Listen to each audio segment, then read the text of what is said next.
What's up, guys? It's your man, Donovan Sharp, and welcome to this special Saturday edition of TSR Live. We will definitely get into what's going on. Yeah. So the prosecution. Why do I hear something? Uh-oh. Hang on. I can hear myself. Hang on, guys.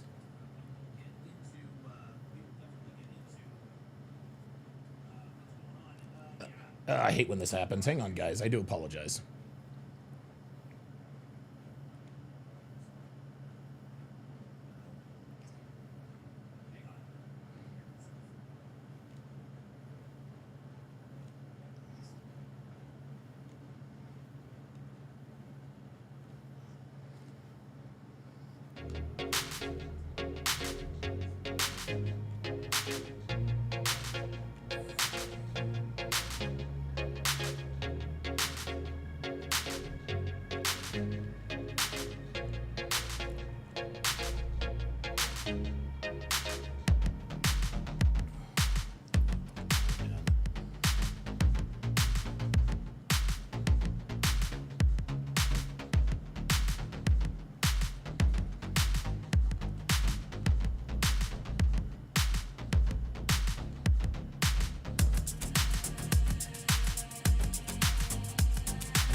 Okay, all right, we got that all fixed. I had it every once in a while when I start a live stream, I accidentally have it up on another window and it'll play when I do the pop out chat. But all is well.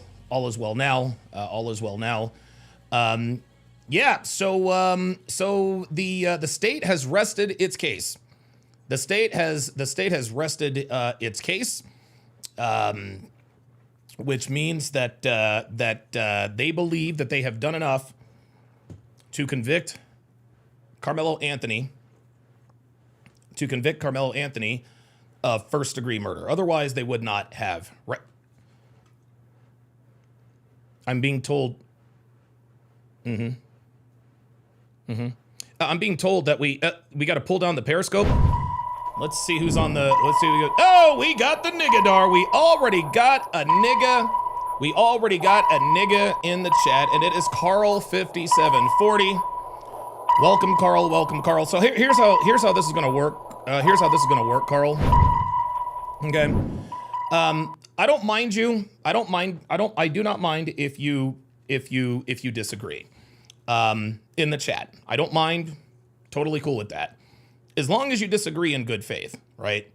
I don't need to I don't need you to be making up stories, and we are going to get to a video where this dude literally just made up a story, right?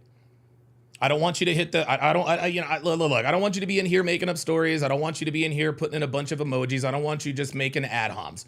I'm good with you just disagreeing, but I'm not going to let you do it for long, okay? Because if you really do feel this strongly, I want to talk to you.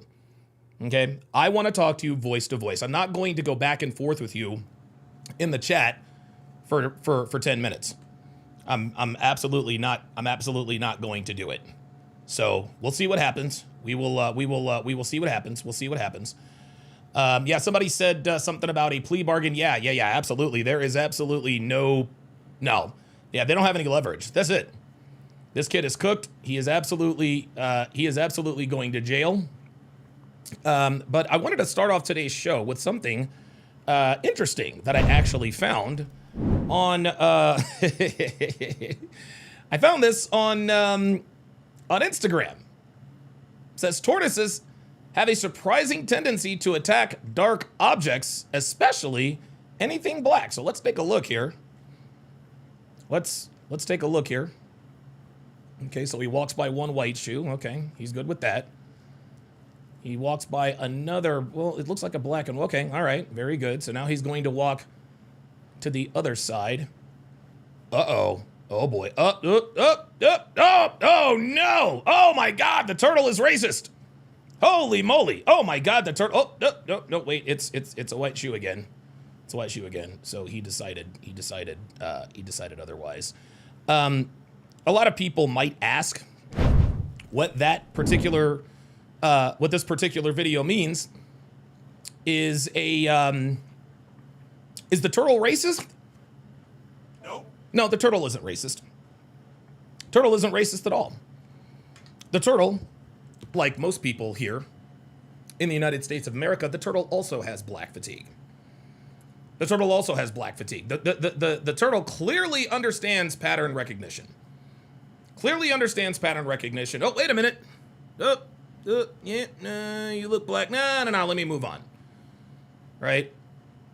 Clearly, yeah. See, yeah, there you go. There you go. He turns it around. Yeah.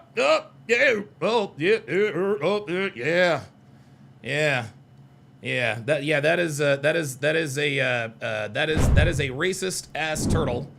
Donatello apparently does not like black shoes, but Donatello, like most people,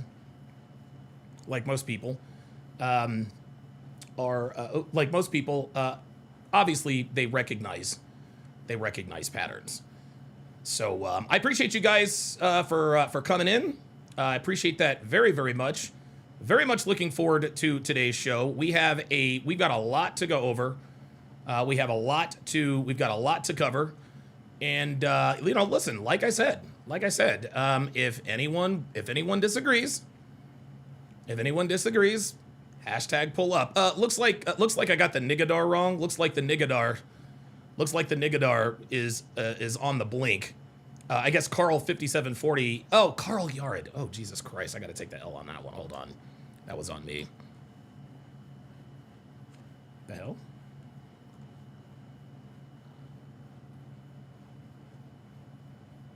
I'm trying to give myself the ignorant. Oh, there it is. Oops. Yeah, of course. Let's try it again. Ignorant. There we go. Now I always get the sound wrong. I always get the sound wrong. But yes, listen, just like yesterday, I have no problem with talking to anyone who disagrees with me. I will attempt to have a civil discussion, and hopefully we can talk about that thing. But I think we all know by now, this kid is cooked. This kid is cooked. He is absolutely going to prison. And if you aren't convinced after this particular episode, that means you just don't care about the facts. TSR Live starts right now. A woman never belongs to you. It's just your turn. You lost your edge, she lost attraction for you. That's how it works. What'd you think she was gonna do? Tell you she cheated? Men cannot afford to get complacent in relationships. Get your fat ass off the couch, start lifting weights, and learn game. You're welcome. And now your man, Donovan Sharp. What's up, guys? It's your man, Donovan Sharp, and welcome to the 1244th edition of TSR Live, your daily dose of toxic masculinity, misogyny, and small dick energy. It is Saturday, June the 6th of 2026. It is good to have you guys in today. As always, we are streaming live across multiple platforms. So however you are watching, wherever you're watching from, thank you for making the Sharp reality a part of your daily routine. Quick announcements before we get this party started. Make sure you like the video, guys. Like the video. It is the most important metric YouTube looks at to determine the video's place in the algorithm. Also, if you regularly like the live streams, if you regularly like my videos, and they're free, you are far more likely to get push notifications when I go live. This is how they do it. So if you want to help the show and make sure you get notifications when I start a live stream or when I drop a video, hitting that like button will help immensely. Also, make sure you hit that notification bell for good measure.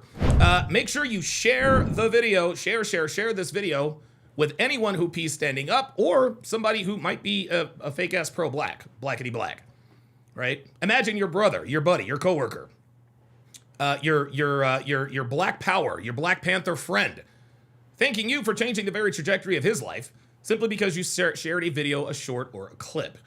And remember, guys, there's no need to accompany the sharing of any of my videos with some sort of long explanation as to why they need to watch it. Just drop the link, and if they have questions, you can answer them then. But this is the best way to get the word out. No paragraphs of text. No, hey, you need to watch this, bro. This is the red pill truth, blah, blah, blah, blah, blah. Yeah, none of that. Okay? Simply drop the link and let the chips fall where they may. Also, be sure to join my Discord. Even though I suck at it, and I still have no idea how to use it, we have a lot of fun over there. We drop videos, we talk about dating, relationships, we share funny videos, memes, talk about current events, the whole nine.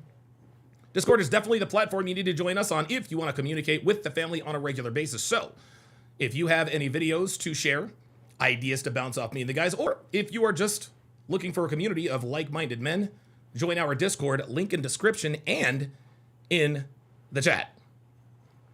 If you like the content, if you get something out of my videos, shoot your boy Cash App. This way you support the show directly. Just go to $ Donovan Sharp like you see on your screen on Cash App, or you can scan the QR code that's on your screen, even though I have no idea how you would do that. I don't know why they give us QR codes for live stream. I don't know how that works. Do it anyway. Now, you will see my legal name, which is Edwin Hopkins, but I can assure you that is me, Donovan Sharp. Also, keep in mind that every Cash App over the amount of $10 gets one of these bad boys.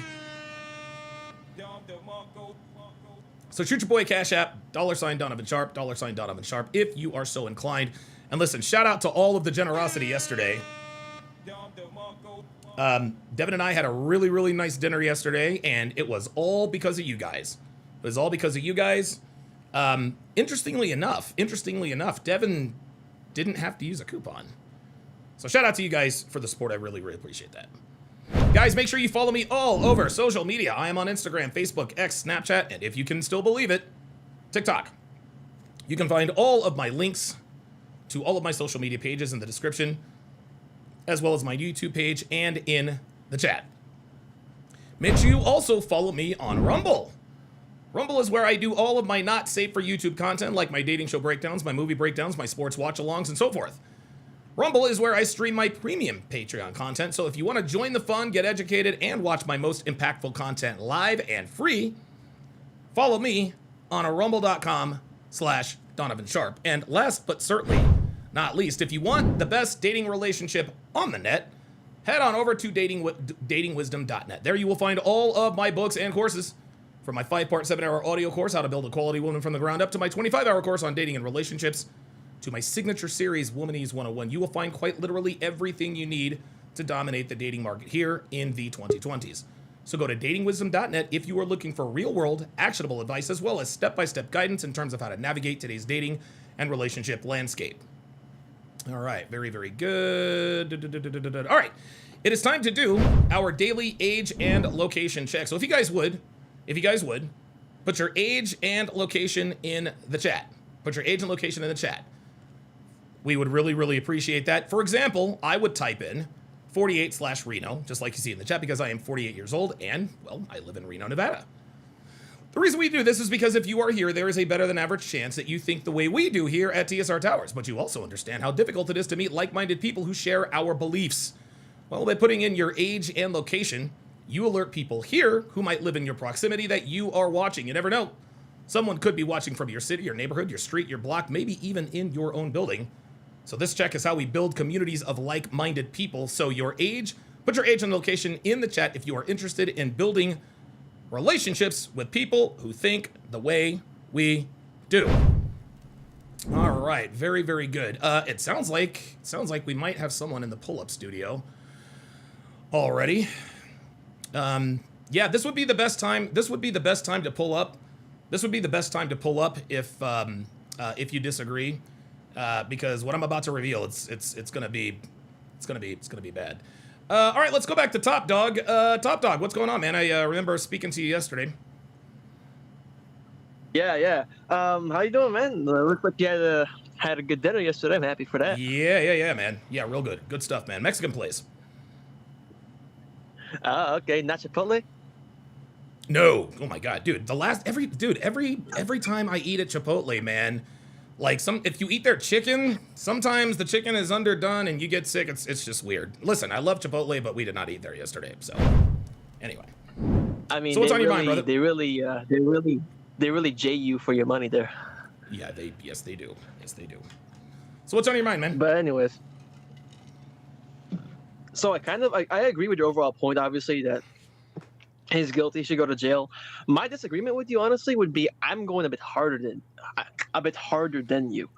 You said you think he should do like 10, 20 years. I think he should do... Oh, no. I think he does... reason... Oh, go ahead. Huh? No, I don't think he deserves 10, 20 years. I think he needs to go... I think he needs to go away for a while. A lot longer than 20 years, for sure. Okay, good. That's okay. We're closer than I thought then. Because I mean, I haven't heard your opinion on this in a while. Because this happened a year ago. I watched your videos on it back then. Yeah. But the only reason I don't want him to get the death penalty is simply because. Stop talking, right? Stop. No. Hold on, real quick. I'm going to respectfully agree with you. I don't want Karmelo to get the death penalty, and the reason why I don't want him to get the death penalty is because that's actually a better outcome for him than spending the rest of his natural-born life in prison. That's what I think. I think that the death penalty, as bad as it is, I think there's some things that are worse than death, and being put in prison for, the majority of your life is one of those. What do you think? I disagree. I think death is worse, but I can respect the disagreement there, but that's not my core disagreement. Okay. I think death is worse. If I was given the choice, I would pick life. I mean, because if I want to die anyways, I can just take myself out later anyways, right? Sure, right. Okay. Jesus Christ. But if I'm sentenced to death, I can't just choose to keep living, right? That makes sense. I got you. But my thing is, I think I don't think you agree with me on this one. I don't think he should ever walk out, ever. Yeah. I think he should stay there forever.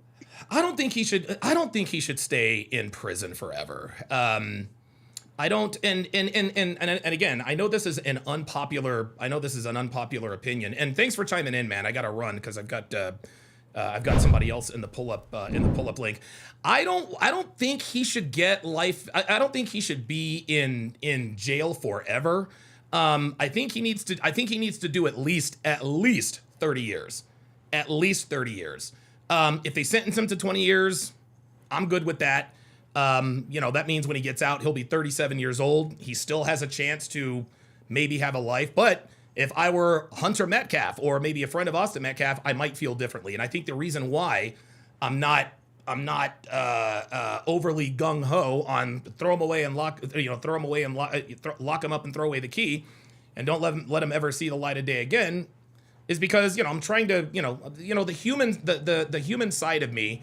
Listen, the kid made the biggest mistake that anybody could make. He killed someone. So if it's 30 years, I'm good with that. If it's 30 years, I'm good with that. I think he will have learned his lesson. All right, let's go to McRid. Is that how you say that? McRid? Yeah, McRide, that's fine. Oh, Nick Wright, what's going on, man? What's on your mind? Yeah, hey, real quick, Donovan. So I guess the Supreme Court passed a law recently that the death penalty is off the table when a minor commits a crime under the age of 18. Right. So death penalty is off the table. Yeah, but yeah. And I didn't realize that. But that makes sense. No, yeah. It's all right. Yeah, it was recently. But basically what I called in for is kind of a response to Jay Prince, dumbass. Imagine if, say his family was having like a family reunion at the park and they're all out there chilling, maybe under like a gazebo or their little pop-up tent. And say, I just roll up in their spot and I just stand there like, and they're like, yo, you got to bounce. And I'm like, make me, motherfucker. You know what I mean? Yeah, right. Like the shit Karmelo was saying. And then I'm like, yo, touch me, make me. And the first person that does anything, I shoot the dude in the face. There you go. I'm going to prison for murder, bro. Damn right. That's insane. That is insane, It's a man. civil society, bro. Yeah. It's brother. Okay, all right. I appreciate you. I definitely appreciate you coming up. In the future, guys. I only want people to come up who disagree. If you agree, I appreciate it. But I tend to have more productive conversations with people who disagree. I want somebody. And guys, again, I'm open to having my mind changed. Right? I'm not going to sit here and act like if I don't get new information, I'm not going to change my opinion. Right? Because this is what the so-called black community is doing. Every day, this is day 3 of the trial. There is more and more evidence that points clearly to murder 1, that he was not in fear for his life, that he was in fact provoking and teasing, et cetera, right? I don't think there's any question about that. All right. So if you guys want to, if you guys want to come up, if you guys disagree, the pull-up link is in the chat. It is pinned at the bottom of the chat. We got 233 people in here. Let's hit that like button. And let me read these super chats, and then we will get into the age and location shoutouts, and then we'll get right into it. Oh, wait a minute. Say what?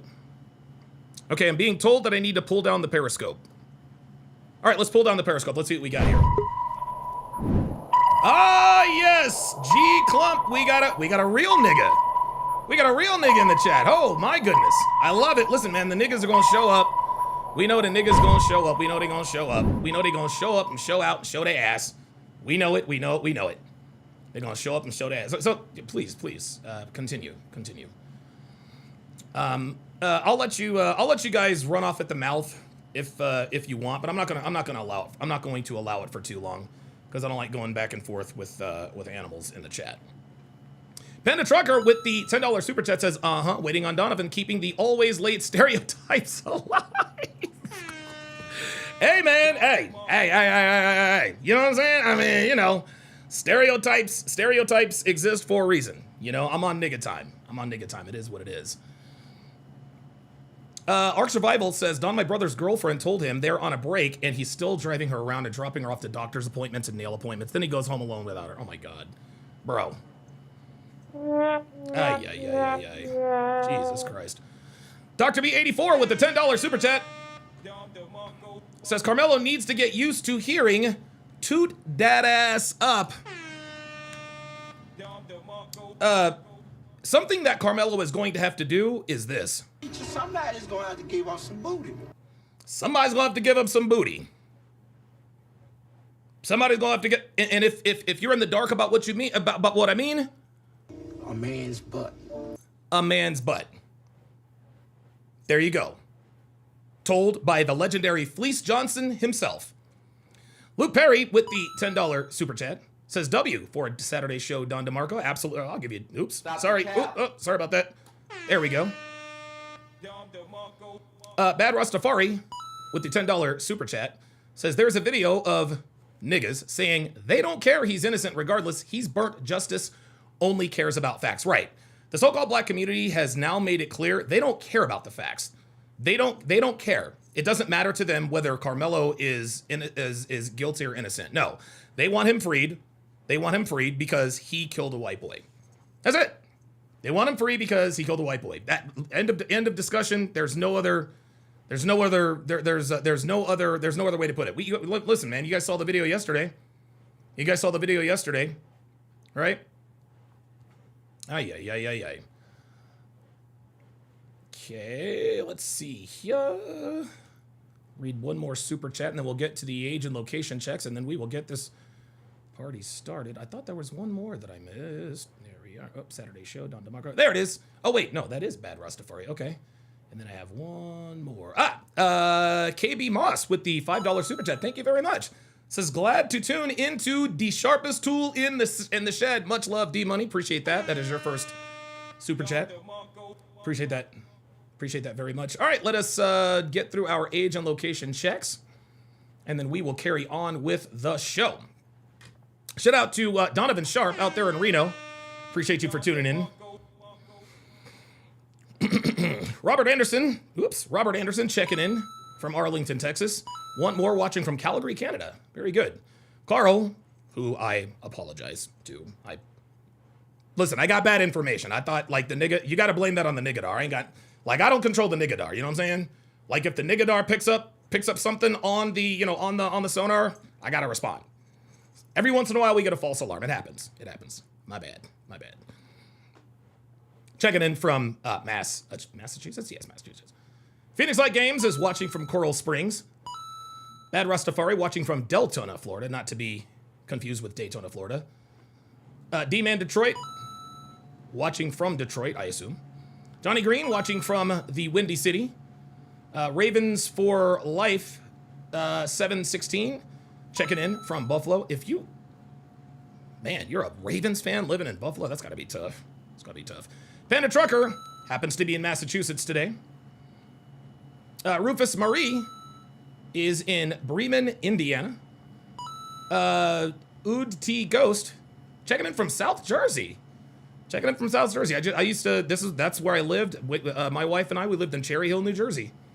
Right before we moved here. Very good. The Megatron checking in from North Carolina. Good for you, man. I would live there for 20 years. The Nazar watching from LA. And by the way, it looks like LA is already trying to fix that mayoral election. There's no way Bass should win. I think they're trying to fix this thing. Alpha E Productions watching from Houston. The Level Up Man checking in from the Big Easy. Dr. B84 checking in from San Antonio. Oh boy, the Spurs, they got an uphill climb. We got an uphill climb. Planet Rodella watching from Colorado. Edgar watching from the NYC. Ravens for Life 716 says, hope it's a Karmelo supporter so you can make them look dumb. Yes, I hope it is too. Chris Brooks checking in from Milwaukee. Luke Perry checking in from Mount Kisco, New York. Master Shock Value checking in from the NYC. Walker Toxic Ranger watching from Houston. Edward Cross checking in from Wilmington, Delaware. Love it. All right, very good. Very good. Very good. All right. Okay, so we are off to a rousing start. As stated before. Oh, wait a minute. Shout out to Johnny Elligan with the $5 Cash App says, keep doing your job. I absolutely will. Yep. You know what? Every Cash App's getting a Don DeMarco today. I don't care if it's $1, $100, who cares? $1, $100, all Cash Apps are getting All Cash Apps are getting Don DeMarco. Tracy Levitt says, I'm a Karmelo supporter. No, you're not. You can't even spell his name right. Like, I'm sorry. I don't buy that you're a Karmelo supporter because you can't even spell his name. Actually, you know what? I do buy that you're a Karmelo supporter. I do, because black people can't spell. Yeah, that makes sense. Yep. Okay. Well, good for you. Glad you're a Karmelo supporter. Just understand his name starts with a K and not a C. Just a word of advice. Just a word of advice. Just a word of advice. Okay. So the first video, I'm gonna tell you what, y'all. I'm gonna tell you what. The so-called black community. Oh boy, Tracy Levitt says, does it matter? Well, of course it matters. Are you kidding me? Learning to, like, hold on, Tracy. Oh no, Tracy. Oh no, Tracy, don't do it. Tracy, don't do it, sweetie. Yes, of course it matters. Of course it matters. You don't want people misspelling your name if they supported you, would you? Like, if you really are a Karmelo supporter, that's cool, but at least spell the nigga's name right. You know what I'm talking about? Who cares? You know who I'm talking about. Oh boy. All right, Tracy, sweetie, Tracy, baby. We don't speak nigga in here, okay? If you're going to comment, like in the chat, okay, let's try to use a little bit of decorum. Let's try to use proper punctuation and spelling. I know you people are allergic to that sort of thing, but I'm asking you respectfully, get your shit together in the chat. Jesus Christ. Yeah, Karmelo Anthony is a basketball player. Karmelo with a C. Melu. So this first video I want to react to. So the black community is really, dude, they are really reaching now. They have tried everything they possibly could to try to spin this false narrative, right? They've made up all these stories. He had a cleat sharpener, not a knife. Austin Metcalf attacked him. He did not. They ganged up on him. They did not. And we'll get into those witness statements, okay? Taker says, Don, what do you mean by you people? I'm talking about niggas. Yes. Yeah, that's what I'm talking about. Yeah, that's what I'm talking about. I'm talking about niggas. Yeah, you people. Niggas. These niggas.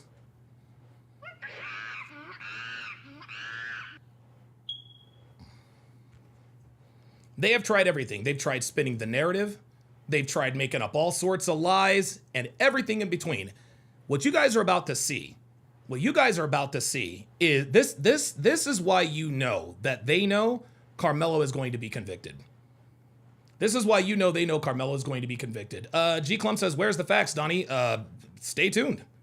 Listen to this. Listen to this dude. The video, John, 2 hours. Here you go, sir. What the hell? This is a lot of food for a single guy. Yeah. What the fuck happened to my goddamn video? Oh, come, hold up, man. There it is. What the hell happened to my goddamn video? Okay, there we go. Was it fuzzy or what? No, it was clear. It was okay. Listen to this.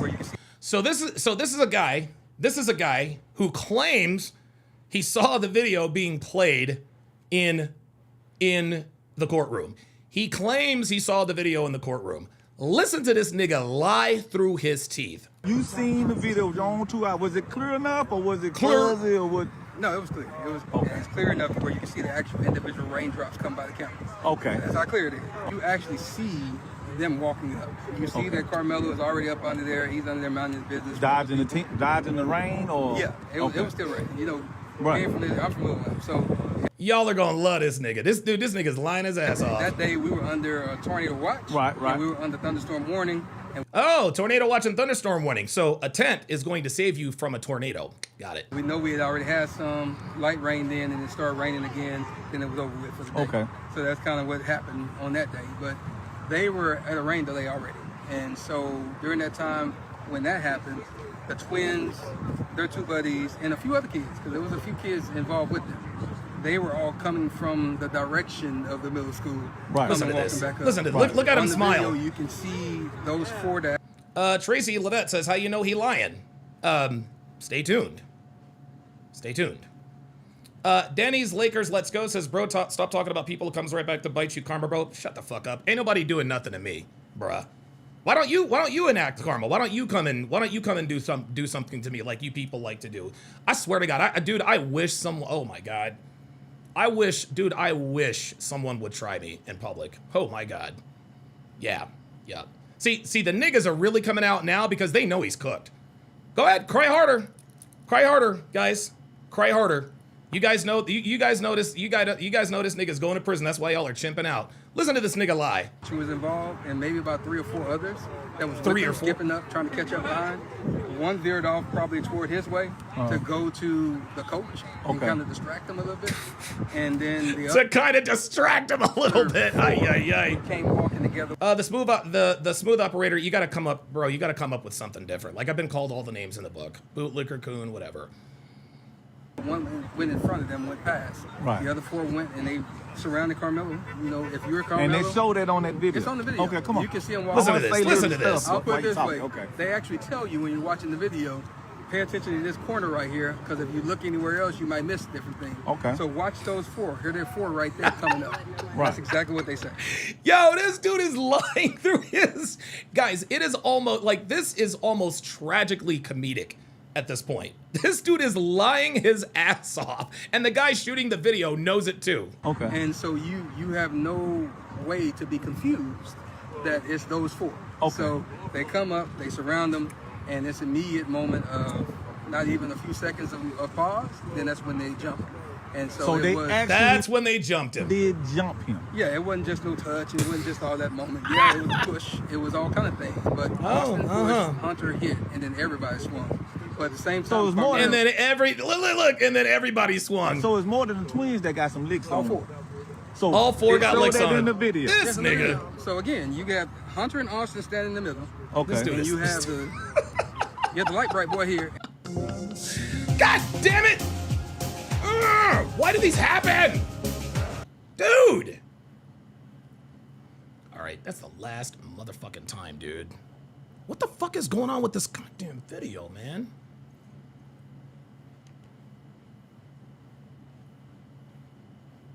Dude. Okay. Take 3. My God. Buzzy or what? No, it was clear. It was There it is. clear Oh, enough nope, where you nope, can see nope. that. It was all kind of There we go. But Austin pushed, Hunter hit, and then everybody swung. But And at the then same everybody time, swung. So it's more than the twins that got some licks all on them. 4.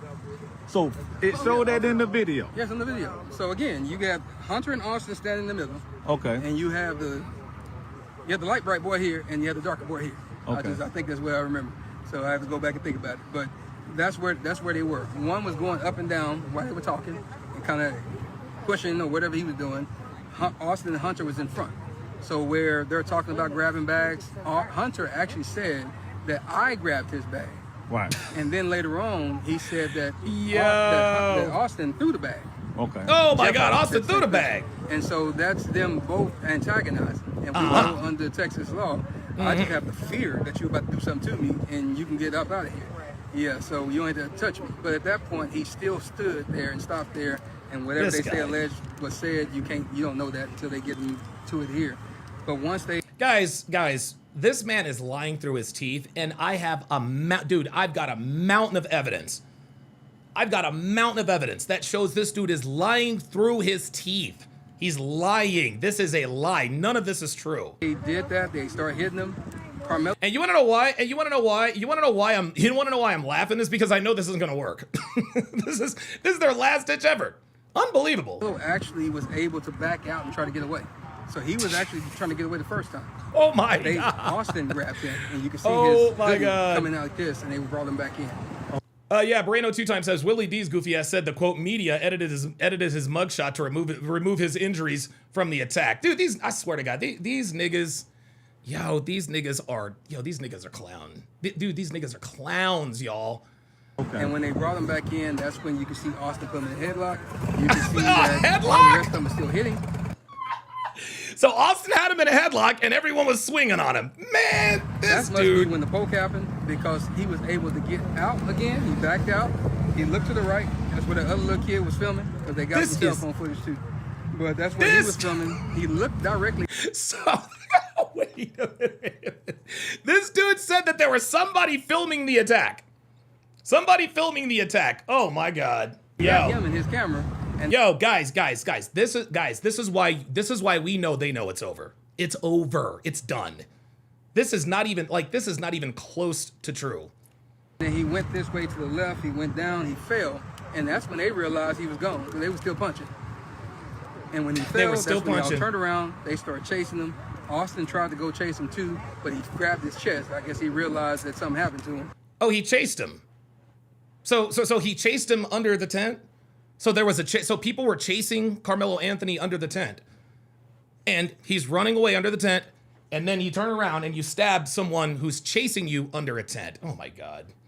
And that's when he went down a little bit and he fell down. Bruh. But all three of them were chasing, but Karmelo was so fast. How do you chase someone in a tent? He got away and went around to the coach, and so you can see them on the video pointing toward Karmelo and the coach. And I can imagine, because Karmelo out of the camera on that moment, that he was telling the coach what happened. And then that's when Hunter said he whipped his head around. That's a true statement. He just wasn't sitting when he did it. Oh he my whipped his head God, around, this you see him on the dude. video, and that's when he walked over to where Austin was, but he never touched him. So all that stuff about him rendering aid and holding his heart, and all, he never did that, because the coach grabbed him and he was holding him. So at the end of the day, This dude. that's kind of where the moment went. But they Oh did my assault God. him, Yo, they are literally making shit up. This is too much. and This we'll is too just much. play the game. Even if it was just a push, you still assaulted him because it was unwanted. By your own definition and your word of him saying that leave me alone and I'm not going, you assaulted him, period. But they did beat him, and if you look at the They did beat him. Really, nigga? not the photo that Fox 4 put out, because that was one that they actually edited. I have the emails to prove it. But the actual Collin County one, you can see the webs and stuff on his eye. Yo, what? You can see the webs under his neck. And so It's not the weps, bruh. It's whelps.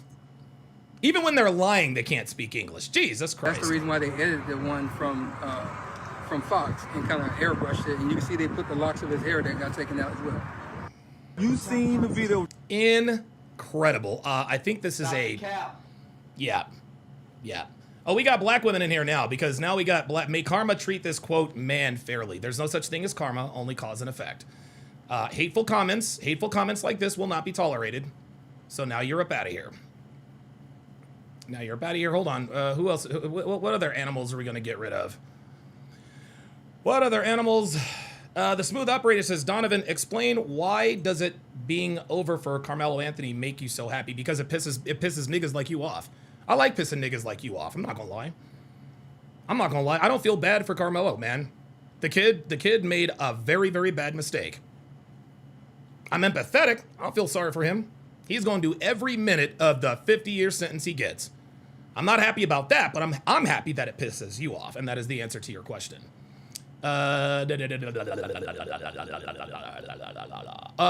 Phoenix Light Games actually says, Donovan, I think the reason why he's doing this is at least one of the reasons. He thinks that he is going to get more pussy from black women. Look at me. I'm a real black man standing up for another one. Yeah, what a loser. Yeah, dude, this is absolutely cap. Mac with the $5 super chat says, but they'll say in the same breath, Trayvon didn't deserve Zimmerman's escalation. Yeah, there it is. And that's one thing I should have asked Jay Prince yesterday. Is, okay, so if a black man pushes a white man, does the white man then have the legal right to stab the black man in the chest? He would have said no. Or he would have said no, or he would have evaded the question and tried to obfuscate and all that good stuff. Let me see. It looks like I've got somebody in the pull-up studio. Okay. All right. Panda, I'm only doing disagreements today. All right. We have Andrew Cedello. Andrew, you're on live with Donovan. What's on your mind, brother? No, what up, Donovan? My bad, dog. I didn't realize that you're only doing disagreements today. Yeah, I'm only doing disagreements today. So listen, I'm gonna do a live stream about this tomorrow. And so if you want to call in, then that'll be perfectly fine. So all right. Okay, no problem at all. Bad Rastafari with the $5 super chat says, no, I disagree. I'm happy for justice regardless of color. Yeah. Yes. Like I want, like, dude, like I'm sorry. You can't go and provoke a fight, not leave the tent, and then cry self-defense when you rolled up in there with a murder weapon. Like, what are we doing? What are we doing? Get ready, Karmelo. Somebody's gonna have to give up some booty. Yes, it is. Somebody gonna have to give up some booty. Karmelo, you watching? Are you? What the hell was that? Hey, you good? How the hell did he do that? Oh, Jesus Christ. Dude, I'm gonna tell you what, man. We must. I think Walter's on steroids. He just knocked Devin's bowling ball off a table. Ay ay ay. Let's go ahead and review. Let's go ahead and review. Tracy Levette says he didn't provoke no. Oh my God, Tracy baby, please learn to spell, sweetie. You said he didn't provoke no fight, Tracy baby. Stay tuned. Stay tuned, because there is clear evidence that he provoked, egged on, and escalated this. Stay on. But listen, people like Tracy, they don't care about the truth. They don't care about the truth. Just like this woman right here. Do you think that the black community will, if evidence does come out that Karmelo was not in fact fighting for his life when he stabbed and killed Austin Metcalf, do you think that the black community will accept that? If evidence shows that he did not, no, we're gonna stand by ours regardless. They stand by theirs. We're gonna stand by ours regardless. I'm a mother first. I'm a black mother. Let me put that on there. I'm an African American mother. So I have to put away my color first and step into the motherhood. Put away your color first. What? Nobody wants to see their child slain. So I do want to send prayers to Austin Metcalf, their family. Yeah, see, there we go. See, any black person, it didn't really occur to me that she was drinking too. I didn't see that before. Anytime a black person says, first of all, I want to send thoughts and prayers to Austin Metcalf's family. Stop the cap. You already know they're going to be on some bullshit. 559 Texan with the $5 super chat says, what's up, brother? Hope you're doing well. Do you know who Amazing Lucas is? No, I do not. It seems he's justifying Karmelo's actions because he got touched. Yeah, dude, it's wild out here. DT1466 says, this guy is cornier than horseshit. Maybe, but Karmelo is still going to prison. But at the end of the day, I got to think like, okay, what did you do to him or whatever to cause this to happen, the reaction? We got to start taking accountability for our kids. Because then again, if my kid, that's why it's a catch-22, if my kid was Karmelo and I feel like his back was up against the wall, well, I'm going to tell you straight up, better mine than yours. Better mine than yours. So either way it go, everybody loses. A black boy allegedly murdered, and I say allegedly, heavy on the allegedly murdered somebody. You see what I'm saying? So yeah, this is about race. Because if the shoe was on the other foot, they wouldn't give a damn. Actually, they would. And like I said yesterday, if the shoe was on the other foot, Frisco, Texas would have burned to the ground. Panda Trucker with the $5 super chat says, I had a thought on Karmelo's defense, might get him off. Okay, all right, I'll bring it for that, because if that is a disagreement. Legend said, with a $2 super chat, says, it's a jungle in this chat today. Yep, I expected it. And listen, I'm glad niggas are watching. Seriously, I'm glad niggas are watching. I'm glad niggas are watching, because there's no, what you guys are about to see today in terms of the evidence and the testimony. Okay, if you don't acknowledge the truth after this, this just means that you don't care about the truth. And if you don't care about the truth, then I can't help you. All right, let me go. Looks like someone has pulled up here. Let me go to the pull-up line. All right, we got Jay Blaze. You guys are killing me today. Jay Blaze, what's going on, brother? How you doing, man? Hey, what's up? Dude, he is so screwed. And yeah, he's done. Like, I don't even think he should have pled for self-defense. He should have thrown himself at the court. At the mercy of the court. After it, he should have shown complete remorse, which clearly I don't think he has. Nope. But I blame the hip hop culture, because hip hop culture and all the media and stuff, they dehumanize you. I don't even see that Karmelo really saw Austin as like a person, like in terms of he had a brother and he took away his brother's best man and like his future wife, children, and he needed the past few months to really hammer in like what you took away. And I don't think it happened because they did the race grift thing. Yep, they tried that. They should have said, yeah, he should have written like a letter to the father, profound like sorrow, and then thrown himself at the court. He should have pleaded guilty. That would have been his best chance. Hey man, look, I did it. I take accountability. Like, dude, I am throwing myself on the mercy of the court. He should have done that from the start. So, exactly. And I think because he did this at 17, the death penalty is off the table. Right, it is off the table, and I'm good with that. I think he gets at least 20 to life. Because with the amount of people that were like tearing up and crying at the dude, the emotional stuff with his coach and all that. Yeah, they're definitely not gonna. I gotta run, Jay Blaze, because I got to run because I got other people who've pulled up. But so Jay Blaze also, guys, make sure you follow Jay Blaze because wait a minute, I thought somebody else was in there. Whoever pulled up before, pull up again. Whoever pulled up, pull up again. Dorkster81 says, did the state rest its case against Karmelo? Yeah, they rested today. The state rested its case.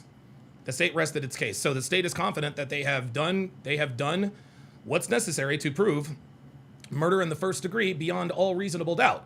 So the next video we're going to watch is of Sarah Fields. As you guys know, Sarah Fields has been really sort of the only independent journalist of note who has been consistent about reporting the facts as far as the Karmelo case goes. Dr. B84 with the $10 super chat says, I think this entire case is a way for niggas to justify doing nigga shit on a regular basis. Damn right. This is what they do. All right, Tracy, I'm going to give you... Where's Tracy at? Hip hop culture, you funny. All right, she says, this live isn't going to age well when the verdict comes out. No, I think it's... Tracy, you're just talking, sweetie. Like, if you don't have anything to add, if you're just going to be in here trolling, then, you got to go. But if you feel this strongly for Karmelo Anthony, at least make an argument for him. Make an argument for him, right? I don't mind if you disagree. I really, really don't. But when you're just coming in here and just running off at the mouth, he's going to be not guilty. Tell me why you think he's not going to be guilty. That's all there is to it. You're killing me. All right, let's check out Sarah Fields. So I think she's started doing these vlogs now because writing these things out are a little bit easier. Kevin Davis, 8646 says George Zimmerman got acquitted for kill black boy. George Zimmerman got acquitted for kill black boy. I'm sorry, I have no idea what the fuck you're talking about, dude. You're gonna have to rephrase that. Okay, everyone, listen. It took me over an hour to write up my report from the trial from yesterday, and I am very tired and I really want to turn my brain off for even just a few minutes. So I'm going to, instead of writing my report for today, Friday, June 6th, day 5. I call it day 5 because I consider the first day to be June 1st. I'm going to instead just go over my notes from day 5 and tell y'all what I wrote down about day 5 because I genuinely don't want, I'm done. Like, I can't, my voice is going, I have a cough, I'm exhausted, I can't think, my brain is mush, I'm just tired. All right, Tracy, get your black ass up out of here. If you have any more to say, I'm willing to listen, but I'm not gonna watch you just troll in the chat. Just come up and talk to me. If you feel this strongly about it, talk to me. I've been getting up. Yeah, and this is what niggas do. Anytime a nigga commits a crime, they always go to another case. Well, George Zimmerman did this. Or what's the other guy? Kyle Rittenhouse did this. That stuff ain't got nothing to do with this case. I don't want to hear it. At 3 a.m. to make sure that I make it into the... Mrs. Sam Leek says, sending love to Karmelo. You better send him more than that. You're going to send him more than that. Karmelo's going to need a lot more love. Actually. Somebody's going to have to give us some booty. And if I'm not clear, A man's butt. Booty. Booty. Booty. that's Karmelo's future right there, right here. Booty. That is Karmelo's future. This dude is going to be passed around like he's going to be passed around like a cold. Deal with it. Courtroom, and I'm tired. So, day 5 of the Anthony trial. The state called in Neil Adams. Neil Adams walked in with an EMS uniform, and he is with Frisco Fire Department. Oh yeah, He was working at Station 6. Engine 1 was already sent out. Uh-oh. Again, he's with the Frisco Fire Department. He said that it was wet when he arrived. There was just a little bit of mist. It was just a light drizzle. He said he drove the ambulance onto the track. Okay, I can't. I can hear. I'm gonna stop reacting to this because that's a little bit. I don't think that would get me in trouble. I don't think that would get me in trouble with copyright. But if it's playing in the background, you guys know me. I tend not to take chances on that. Obviously, it has to be blatant, but I don't think it's. I don't think that's. Oh, you know what? Actually, you know what? I will finish that. I will finish that because it looks like I'm good to go. Looks like I'm good to go.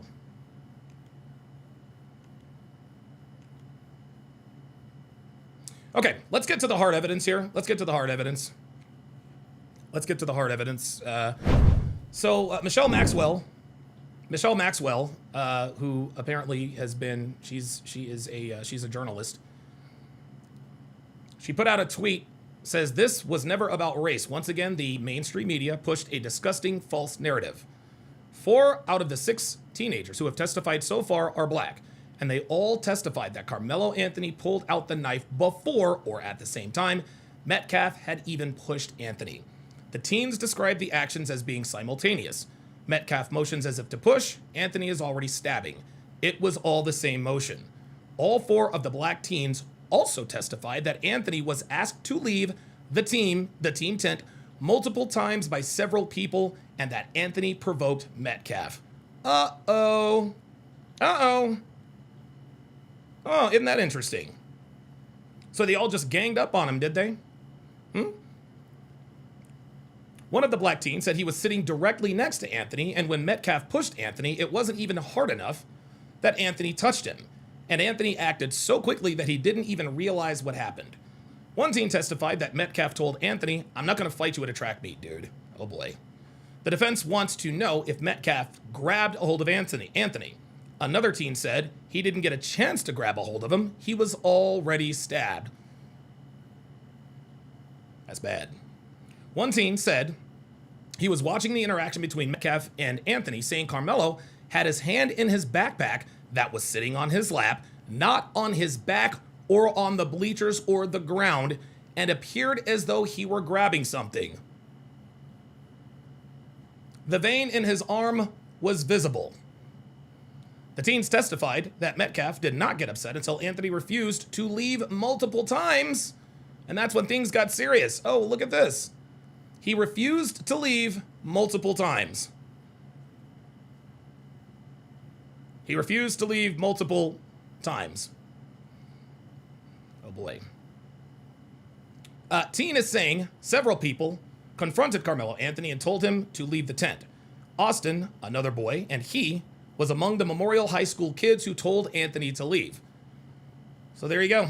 That was on Facebook. That, oh boy, that is all bad. That is all bad. This is actually something that, oh boy. Guys, this right here is why the state rested their case today. This right here is why the state rested their case today. This comes from the Daily Mail. There's also an article from the Daily Wire. I'm going to read. This kid is done. Bobby Ray says a black man refusing to leave? No way. I know, right? Who knew? Imagine. Multiple witnesses thrashed Karmelo Anthony's claim that he acted in self-defense when he stabbed Austin Metcalf on the witness stand Friday. Austin Metcalf's 17-year-old track teammate, who was instructed not to be identified by the judge, alleged that Anthony had pulled out a folding knife from his backpack and had it ready in his hands as Metcalf stood above him to shove him. Guys, that's premeditation. A female student said she heard Anthony tell Metcalf, "If you want me to move, you would have to move me." Oh, wait a minute. This is done. This is done. He's going to prison. If you wanted me to move, you would have to move me. Touch me and see what happens, another male student claimed Anthony told Metcalf. The student added that he was unaware of the two having ever met previously. A previous version of events told by the defense claimed that Anthony stabbed Metcalf in reaction of fear during the confrontation, where Metcalf made the first physical contact. Anthony, now 19, is standing trial, blah, blah, blah, blah, blah. The two teenagers, blah, blah, blah, blah, blah, blah, blah, blah, blah, blah, blah. Karmelo Anthony has been seen laughing with his legal team as court adjourns for the day. Oh man, this is bad. This is all bad. This is all bad. Oh my goodness. Karmelo Anthony was seen laughing with his legal team as trial proceedings ended for the day. The teenager, who remained largely stoic throughout the trial so far, chuckled alongside his lawyers and tossed a water bottle around as people started to leave the courtroom. That's interesting. According to a witness, the 16 that was called to the stand testified that as far as he knows, Austin Metcalf and Karmelo Anthony did not know each other and had not competed before the day of the stabbing. Teen witness says fellow student took a video of the stabbing. Ooh. The most recent witness called to the stand, a 17-year-old boy, claims he heard a fellow student say he'd taken video footage of the stabbing. No video has ever surfaced in relation to the case. We need to see that video. We need to see that video. We need to see that video. Here's another witness. At 2:26, the witness says he thought Karmelo Anthony was grabbing something. A sixth teen witness called to the stand, a 17-year-old boy, said Karmelo Anthony told Austin Metcalf, "Touch me and see what happens." The student said he directly told Metcalf not to touch Anthony and saw something that made him fear Metcalf. The vein in his arm was visible. It looked like he was grabbing something, the student said of Anthony, despite his hand being in his backpack. Ultimately, the teen said that Metcalf was the bigger guy and he tried to be nice about it. "I was in disbelief." So Metcalf tells him, "I'm not going to fight you at a track meet, dude." Multiple accounts say that he tried to be nice about it. He still didn't go anywhere. And remember, this girl up here, what did she say? Yeah, He said, you're going to have to move me. You're going to have to move me. He told Austin Metcalf, "If you want me to leave, you're going to have to move me." Guys, that's escalation. At 2:07, Liberty student said Austin Metcalf didn't appear to want to fight. A new witness said that Austin Metcalf didn't appear to want to fight Karmelo Anthony before the tragic altercation took place. The student, a former Liberty high schooler who graduated a few weeks ago, said she heard Anthony tell Metcalf, "If you wanted me to move, you would have to move me. If you wanted me to move, you would have to move me." She felt a fight was inevitable, but Metcalf did not appear to want to fight during direct examination. The teenager, who was emotional and in tears on the stand, oh cool, my coin is almost here, on the stand, then heard a noise and looked over to see Metcalf stabbed in the chest. Memorial students then ran off crying of the incident that had just taken place, she claimed. She was also clear-minded that the stabbing had nothing to do with race, having directly answered the question on the subject. She didn't want the case to become about that. Well, there we go. The next witness, this was earlier, 1:45. Next witness who ran track with Austin Metcalf describes how the events unfolded at the track meet. Dude, this is why the states rested their case.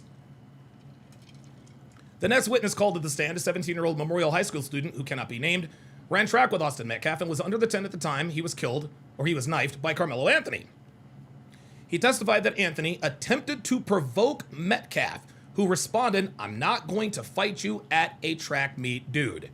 The teen then offered a demonstration of how the shove happened between Metcalf and Anthony. The defense attorney, Mike Howard, then proceeded to ask, did he, Metcalf, grab a hold of him, Anthony? Before the teen replied, he didn't get a chance to grab a hold of him. He was already stabbed. Somebody's going to have to give us some booty. Another Memorial High School teen testifies about the stabbing.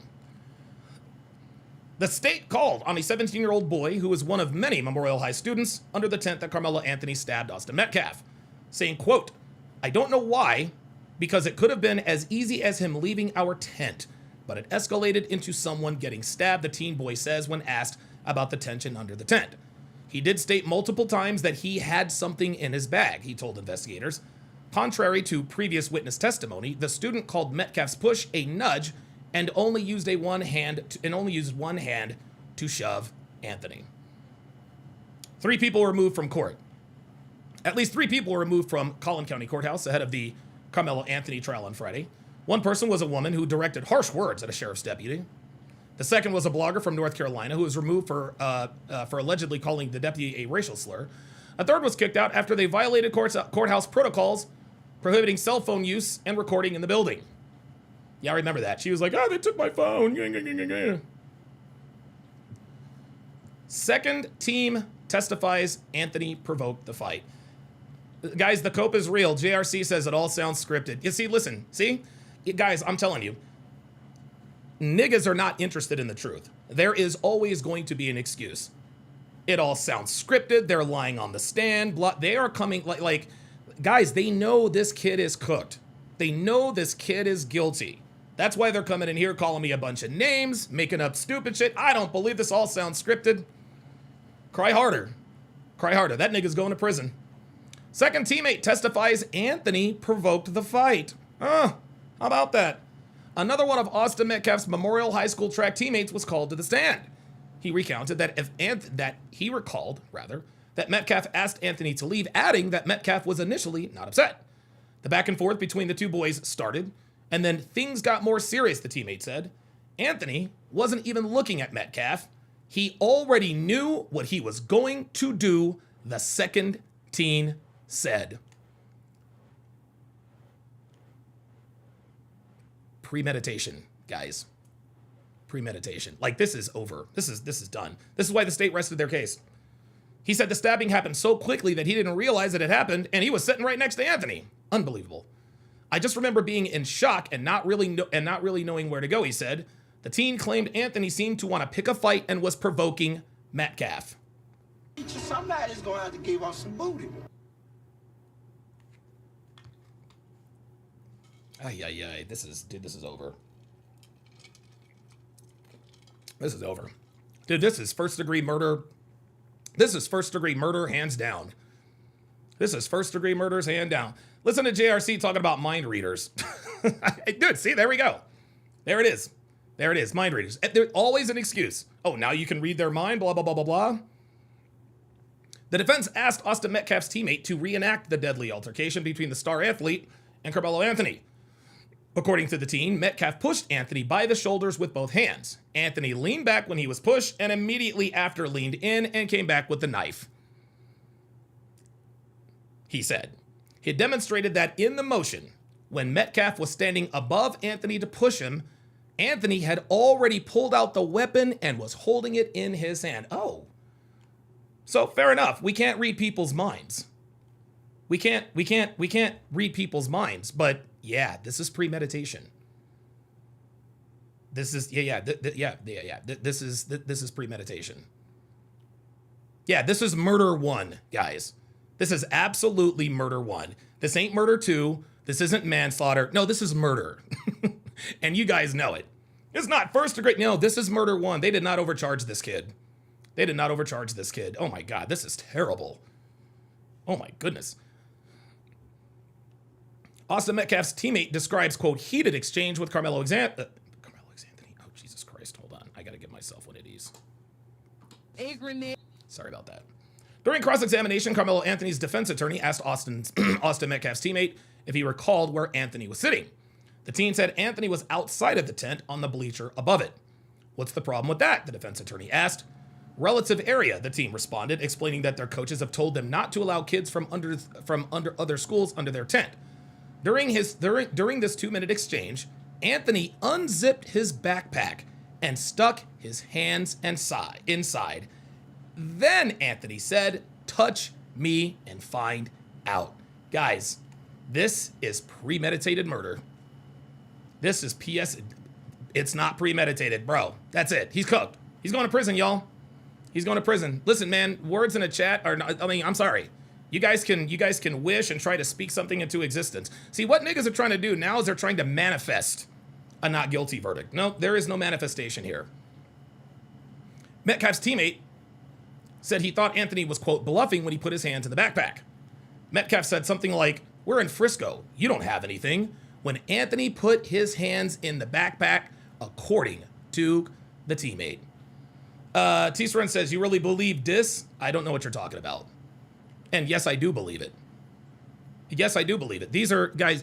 Yeah, of course I believe it. And so do you. So do you. So do you guys. You guys believe him. You know, you guys believe him. Yeah. That's cute. That's cute. That's cute. That's cute. No, you guys believe him. He's done. He's cooked. He's cooked. Austin teammates says Karmelo Anthony was provoking him. The 17-year-old boy in the stand, who was on Austin Metcalf's track team, testified that Karmelo Anthony was provoking Metcalf before the football star pushed him. See, you can't provoke someone, then use deadly force and claim self-defense.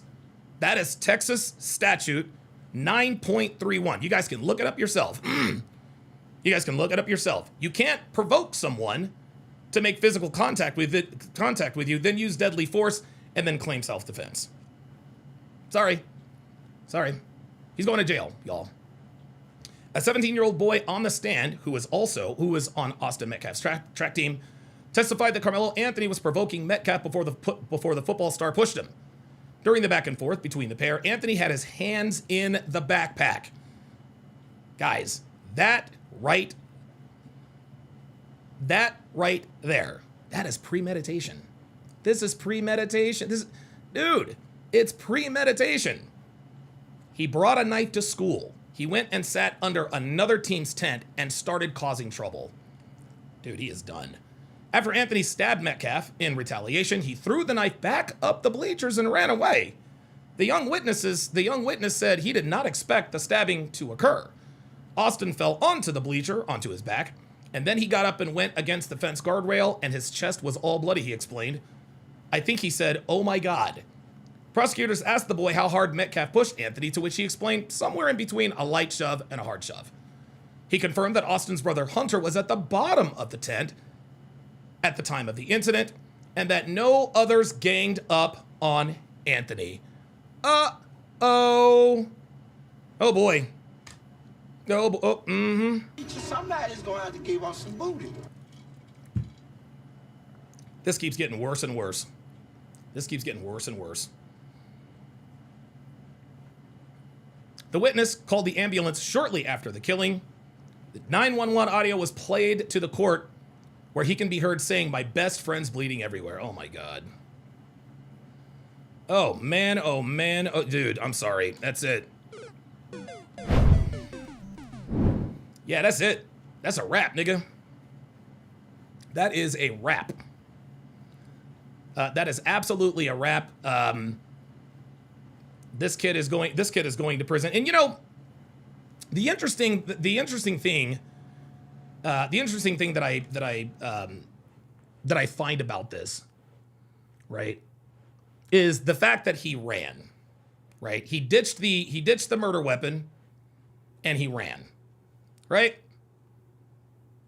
Innocent people don't run. If you really do believe that you were justified in using self-defense to defend yourself, you don't ditch the weapon and run. Okay? George Zimmerman, he didn't move anywhere. He stayed right at the spot after the thing between Trayvon Martin happened. Was it the subway guy, Daniel Penny? He didn't run. He didn't run. As a matter of fact, the people on the subway helped him subdue the assailant. They weren't afraid of Daniel Penny. If Daniel Penny was a threat, they would have all run away. But no, Daniel Penny wasn't the threat. He neutralized the threat. Kyle Rittenhouse, he didn't ditch his gun in the run out. No, he said, "Hey, man, look, man, this is what's going on." The reason you run away and ditch the murder weapon is because you know that you're not justified in what you just did. P Sensei says, "I'm good. I just don't believe it's premeditated. Don't care what the verdict is. Too many stories to know what's." Okay, P Sensei. Well, then you're up out of here. P Sensei. Oh, you know what? I'll leave you in here, P Sensei. No. See, that's the thing. That's the thing, dude. See, P Sensei wants Karmelo Anthony to walk, but he doesn't want us to know he wants him to walk. He says, "I know he's guilty. I just don't think it's premeditated." Bro, you know it's premeditated. You're just looking for a reason to disagree. Okay? I don't care what the verdict is. I don't care what the facts is. You're no better than the niggas who are defending him. P Sensei 717. You don't care what the facts are. I'm good. I don't believe it's premeditated. Just because you don't believe it's premeditated doesn't mean it's not. Okay? It's not the court of PS Sensei 717. No, it's a court of law, my friend. It's the court of law. Stop it. Stop it. Yeah, he is absolutely going to prison. So let's take a look at some of the testimony today. KZ1944 says, "Oh, this is one of those chats that bans people for disagreeing." No, I don't ban people for disagreeing. I simply remove the opportunity for you to type in on your phone and give you the opportunity to come up and talk to me. But since I already know what time you're on, it's so funny. People think that you think I'm not going to ban you because you come in here and say, "Well, you ban people because of this." You know what? Fuck it. Yeah, you're out. See ya, monkey. See ya. Maybe you don't know what premeditation means, P Sensei. Maybe you don't know what it means. P Sensei says, I haven't heard anything that say premeditated. Okay, see right there. If you haven't heard anything that says say premeditated, you're speaking nigga, I can't help you. If you haven't seen or heard anything that implies premeditation, I can't help you. People like this do not care what the truth is. They do not care what the truth is. They don't care what the truth is. Brought a knife to school, okay? He went and sat under another team's tent. He then provoked Austin Metcalf to touch him and see what happens. If that's not premeditation, my friend, if you don't see premeditation,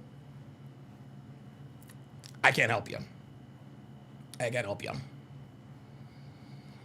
PLG, you can stop all of that, because these niggas are cowards. They're not coming up. Ain't nobody coming up to talk to me.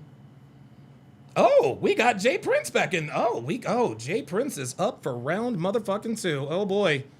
Oh boy. We got Jay Prince in this motherfucker now. All right, Jay Prince. Hold on. All right, Jay Prince, round 2, my guy. Round 2. Let's go. So, all right.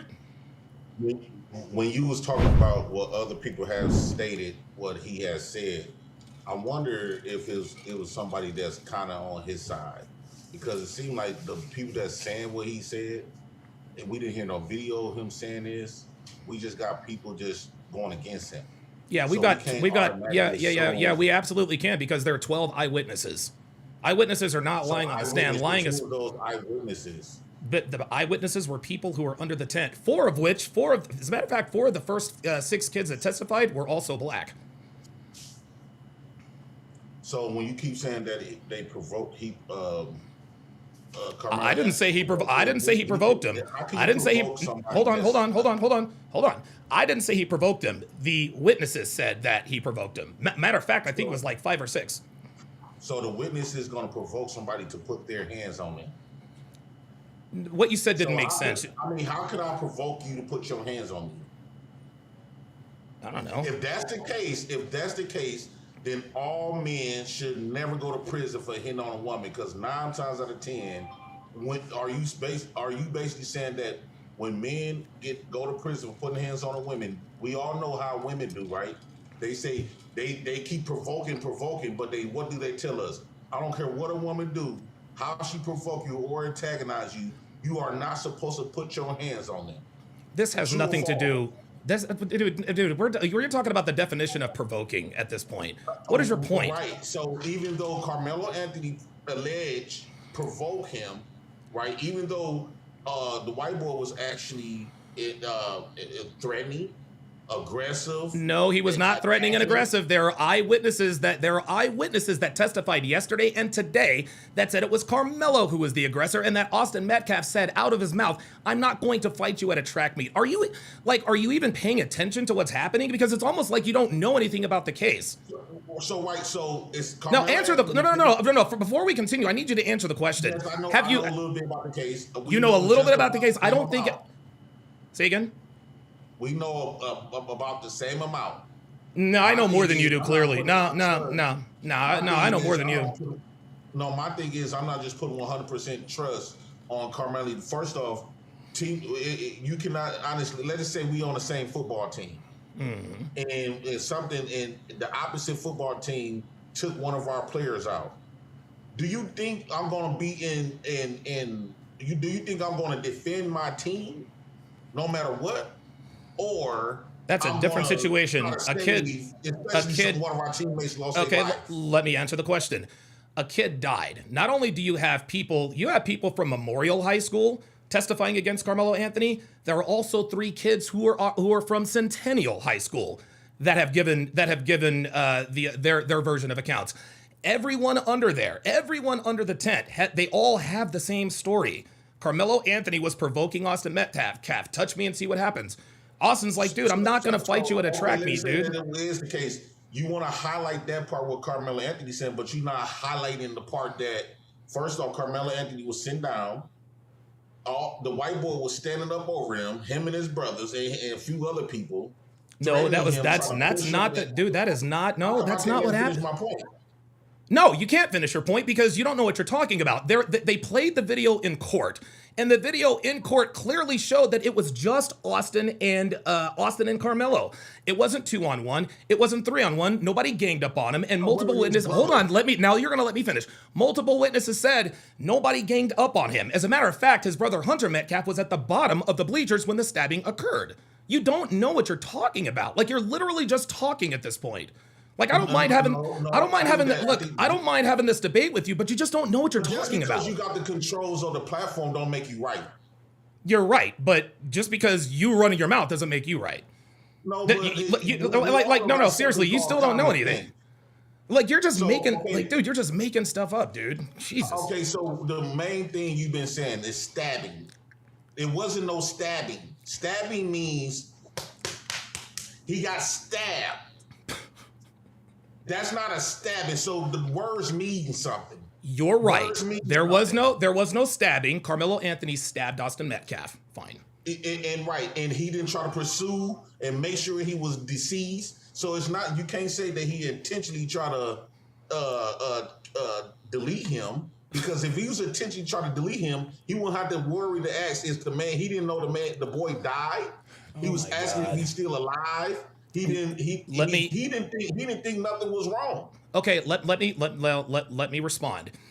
He stabbed him in the chest. He didn't stab him in the arm, didn't stab him in the foot, didn't stab him in the hand. He stabbed him in the chest. Okay? Right? That's the first thing. Hold on. That's the first thing. Lucky shot. Okay, well, guess what? That lucky shot is going to get him landed in prison. He could have stabbed him anywhere. He stabbed him in the chest. That's the first thing. Hold on. Hold on. Let me. I get it. Just give me a second. So the first thing, that's the first thing. If I shoot someone and kill them, I'm still going to prison for the rest of my life. It doesn't matter whether I fired 6 times or once.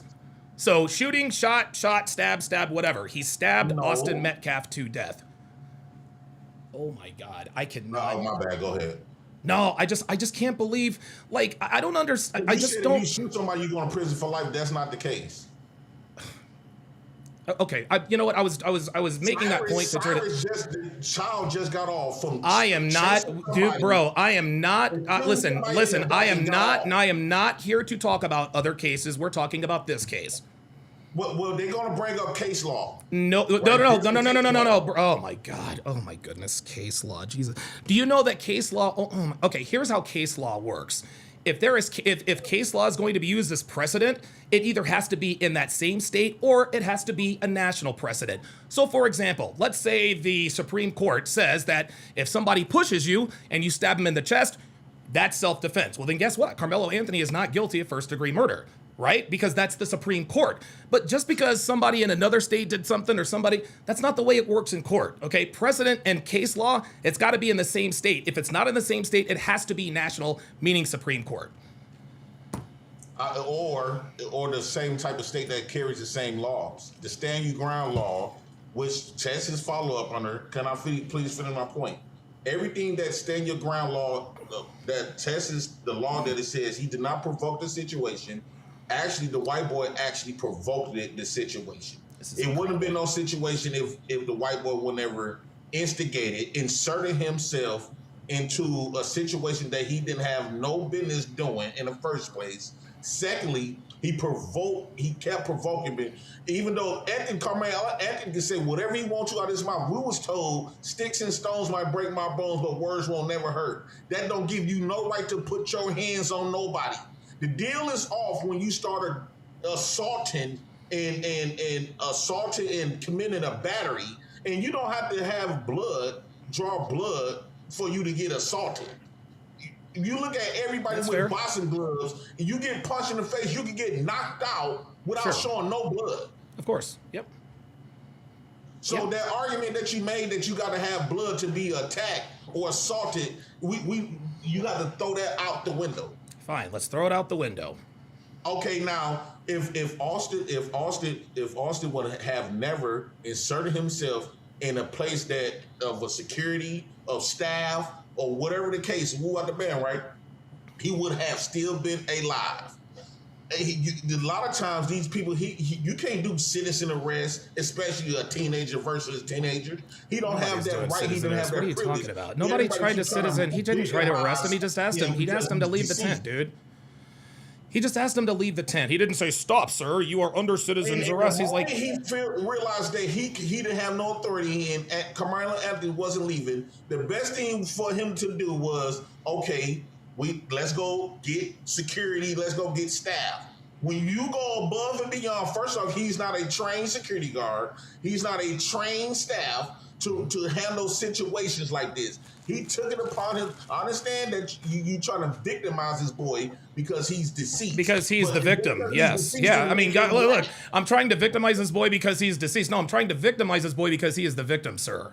Jesus Christ. Well, he made himself a victim.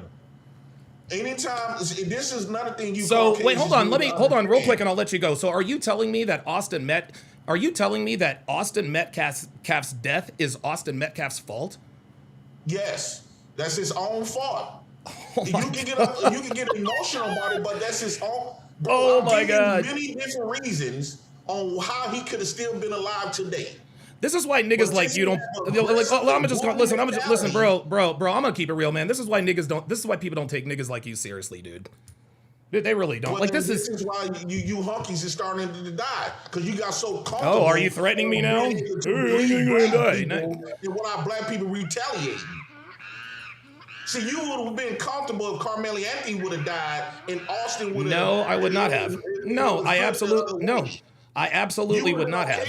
See, here we go. Now you're just throwing around accusations. All of a sudden we have a crystal ball. What you would have been okay with? No, I wouldn't have been okay with anything. And here's another thing. You calling me the N-word, you saying niggas, so that goes to show you are very biased. You are you are participating, you benefit from systematic racism, and you trying to use the systematic racism laws and try to guilt trip and try to make Karmelo Anthony guilty based on a Eurocentric racist biases against black boys and black men.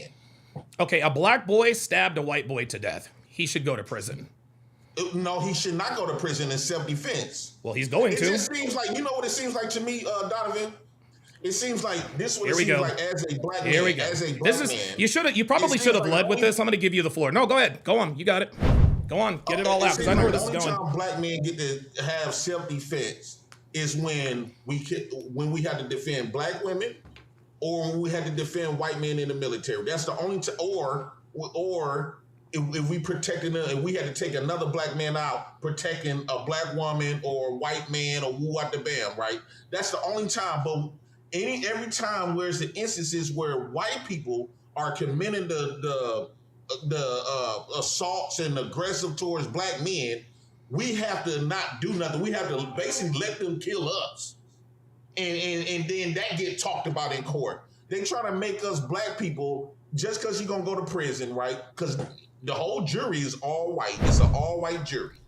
They trying to say that it's people of color. Mexicans, they still white. Puerto Ricans is still white.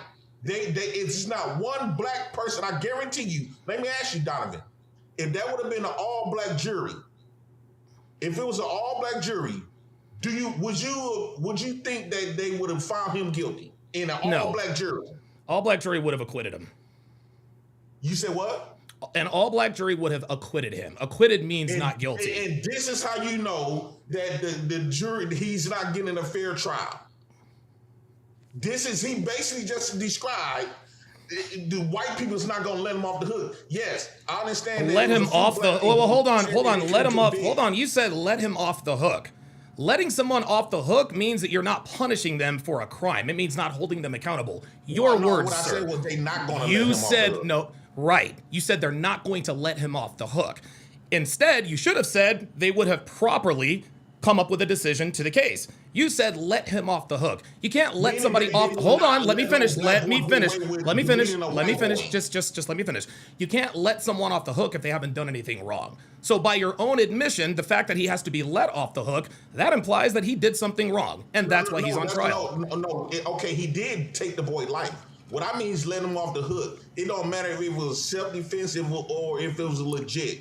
White people is not going to let no black man or no black boy get away, especially a white boy that's playing Of course not. Why should they? Why should they let him get away with it?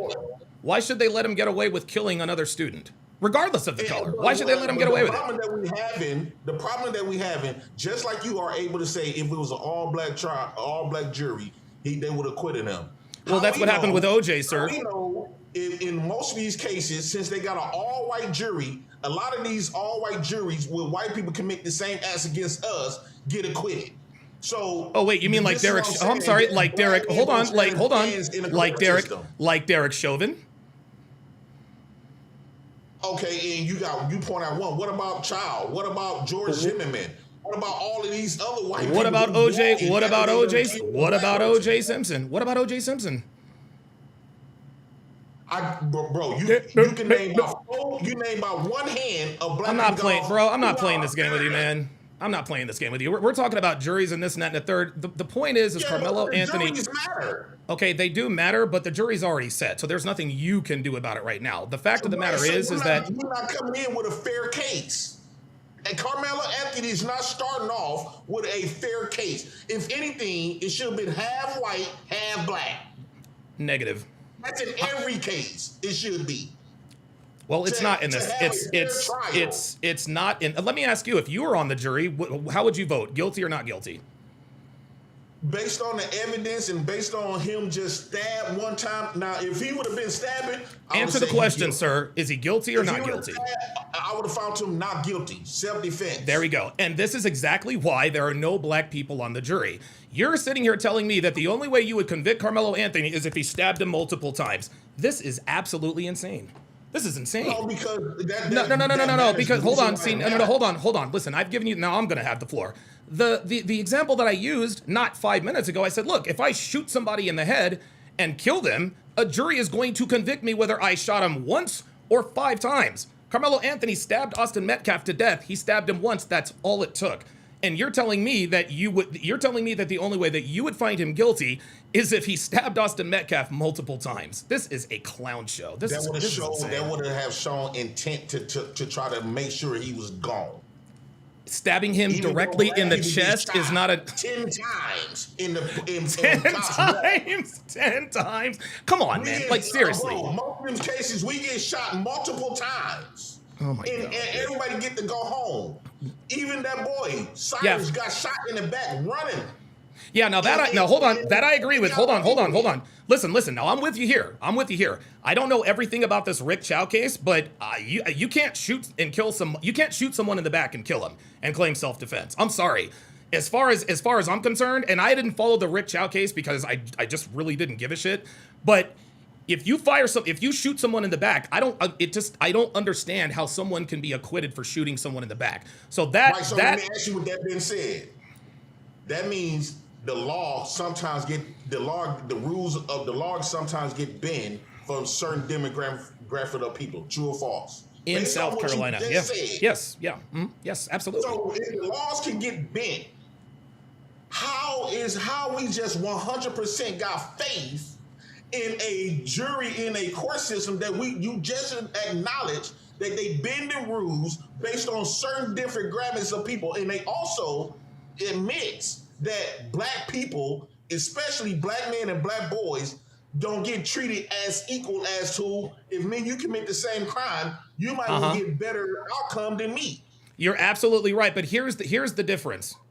Hold on. You can go touchdown, but here's the solution to that. It's not let's fix the juries. How about you don't go out and commit crimes? Right? How about you don't do drugs? How about you don't stick people up? Let me finish, sir. Let me finish. If you are so worried about, because I can sit here and unequivocally tell you, I know black people get longer sentences than white people for the same crime. There is no doubt about it. We've got a zillion years of history to suggest that. The solution for black people is not, well, we need justice. No, you don't need justice reform. You need to not commit crimes. If you know in your mind, clearly if you know that you're going to be treated unfairly or that you're going to get a longer sentence, then how about not bring a knife to school? Let's not commit crimes. Let's not shoot people. That's the answer. I 100% disagree with that. You is not going to make us walk on eggshells and walk on our tiptoes. Hold on. Okay, so hold on. Let me respond to that. Following the law is not walking on eggshells. Not bringing a knife to school is not walking on eggshells. Not sticking up convenience stores is not walking on eggshells. Guys, do you guys hear what's happening here? My friend, no, hold on. You just sat here and I just said don't commit crimes, and your response was walk on eggshells. Dude, this is the mindset that has destroyed the black community, man. This is, oh my God. Yes, because how come you get to commit the crime but I can't? I don't get to commit any crime. If you commit a crime, you are held to account for it. Specifically, I'm saying in general. How come you as a white man get to bend the rules and get off and get babied in court, but I can't? And then you tell us it's not equal, and then y'all gaslight is talking about racism don't exist. This is everybody has the right. Pull yourself. Sure. No, I agree with that. And you just acknowledge that it's not equal. It's not fair for blacks and whites. There's a divide. There is a divide, but here's also another divide: people who commit crimes and people who do not. If you know as a black man that you are going to face harsher consequences for committing the same crimes as white people, then don't commit those crimes. Following the law is not walking on eggshells. I disagree. Well, see, I think that you know who will listen to you? Black women. Black women will understand everything that you said. But are you kidding me, dude? Black women hate me. Jesus, so you can't Jesus me to death. Right? I'm not Jesus. Hold on. Let me make one thing clear. That's right. I'm not a religious person, okay? I'm not an atheist, but I'm not a Bible thumping Christian. Number one. Number two, black women hate me. So I don't know where you're getting. Oh, black women are gonna love it. No, black women hate your boy, man. No, black women they submit to the systems and the powers that be. As a black man, I don't believe in turning. You're not gonna follow the law. I do believe in two wrongs make it right. A negative plus a negative equals a positive. No. Hold on. A negative plus a negative isn't a positive. A negative times a negative is a positive. Right. You can't even do the math right. Right, but negative times a -1 times a -1 equals 0. It's 0, but you can build from there. So I believe in you hit -1 times -1 is 1, sir. And this is not about math. You just sat here and said 2 wrongs makes a right. Can you hear? Okay, all right. Well, listen. I can't argue with that. If that's really the way you feel, then that's the way you feel. Yes, because I'm tired of y'all keep trying to make black men be something that y'all not. You're not going to allow somebody to come in and since the system is on your side, you are not going to, if that's the case, we need to lock up all of the police that got away with murdering black men and black boys and black women. We need to go get them. If Karmelo Anthony go to prison, that should open the doors for all the white people getting away with murder. Yeah, white people didn't bring a knife to school and stab a kid. And okay, now when it comes down to bringing knives to school, everybody know I was told that it was said that it was something that's dealing with he had to cut some of the gloves that he wear and stuff. It wasn't like a knife he brought to school. It was like something that football players have on the ground. They were at a track meet, not a football game. Come on, dude. A track meet, whatever the case, it's to be able to cut some of the straps and stuff. It's used for the game. That's why he was there. He didn't bring a knife intentionally trying to target Austin. And right. I think the charges should make him acquitted by himself. If he'd have been charged with manslaughter, maybe you would have had a case. But just murdering, I think he's not guilty for that, and it's not premeditated. He didn't. And this is exactly this is exactly. Okay, you're right, but this is exactly why people like you are not on the jury. What are you putting your hands up in victory for? What are you talking about? You have no. People is not like me because I'm gonna see the reason why we have the white jury because the white people is no different. Let me say this, Donovan. Let me say this. All right. A lot of times when you go the questions they ask you, see, black people is so goddamn stupid. And they try to be fair and love. Tell me about it. Hold on, let me say this.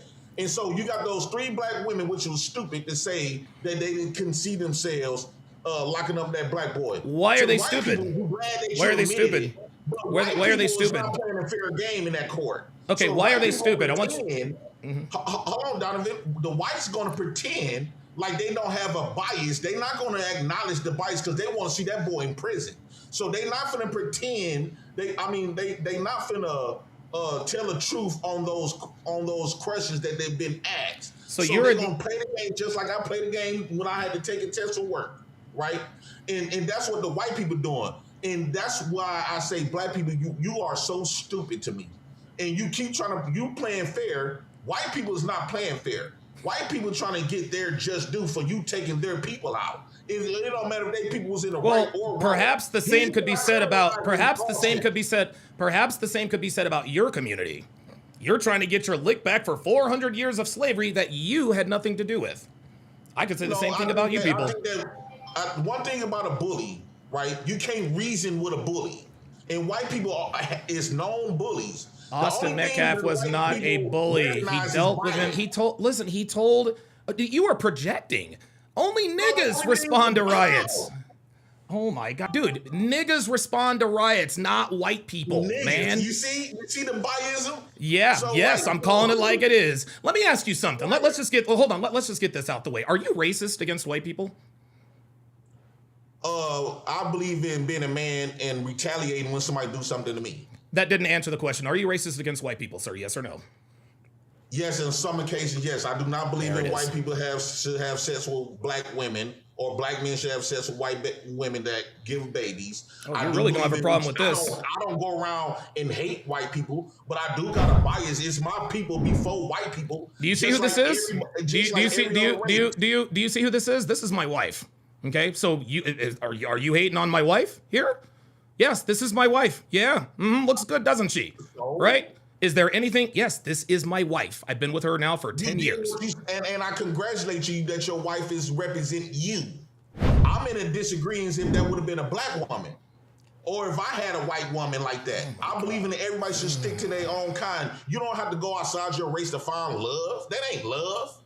Okay, all right. So now you're in my brain, right? I appreciate you for having the woman that you find to spend the rest of your life with is your race. You are not wrong for sticking to your own kind.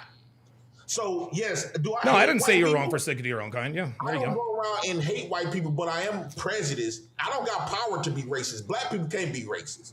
Oh my God. Black people can't be racist. Oh my God. All right. Black people cannot be racist. Okay, I'm going to give it.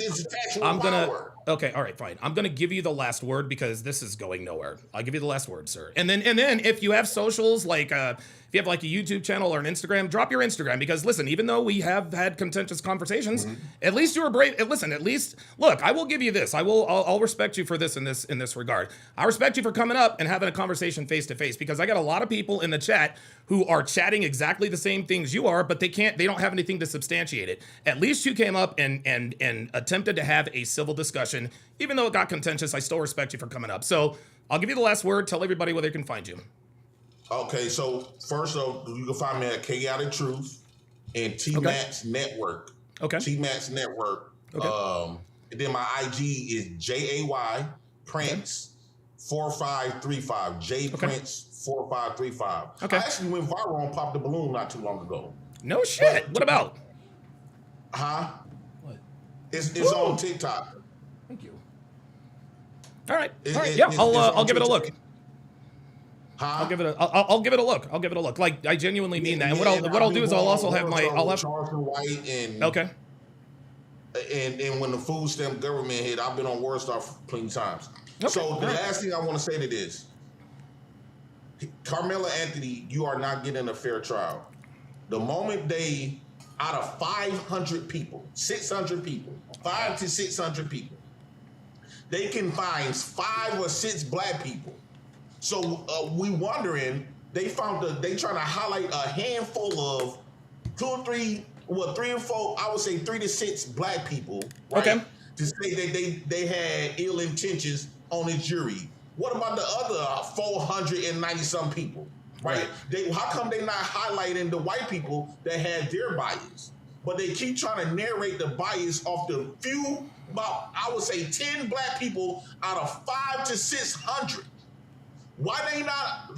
First off, I want to talk to those people who allegedly that was black that got banned from the jury, right? Okay. Because one thing we know about white people, when they narrate this shit, they make the shit sound so.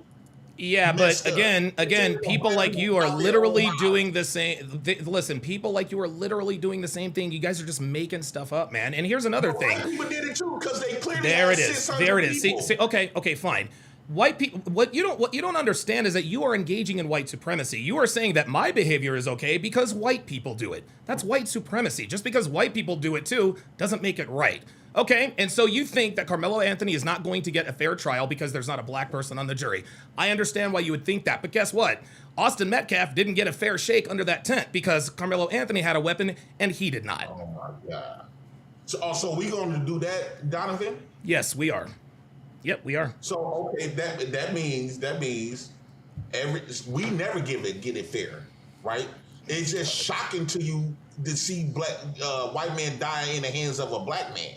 Of a nigga hand is taking a white boy life out. Oh God. That's not what y'all used to seeing. Y'all used to seeing it in the reverse. Yeah, actually we are. No, we are used to seeing it. You ever heard of Irina Zarutska? This dude stabbed. Oh, okay, well, she is a white woman who got stabbed on a train in Charlotte in cold blood. What was his name? Carlos Brown Jr. Yeah. It's all on video. He walked up behind her, stabbed her in the neck 3 times. There's your intent. She bled out right there on the train, and he was heard saying, "I got that white girl." You want to know where that case went? He was deemed he was mentally challenged. Yes, that's what they said. Yes, he was. This is okay. All right. Listen, I appreciate you coming up. I got other folks, but listen, thanks for coming up. We gotta do this more often. No, we are definitely not doing this anymore because you don't know shit and you are arguing in bad faith. So you're done. Like, I'm not doing this more often. No way. I'm not about to give this nigga a platform. Holy moly. Boy, that was painful. Jesus. Yeah. I knew eventually he was gonna go to the you hate black people and all this other kind of. Panda Trucker, you look exhausted. Listen, I'm sorry, dude. I'm sorry. I had to bring him up. Look, my bad. I had to bring him up. He wanted to come up. I brought him up.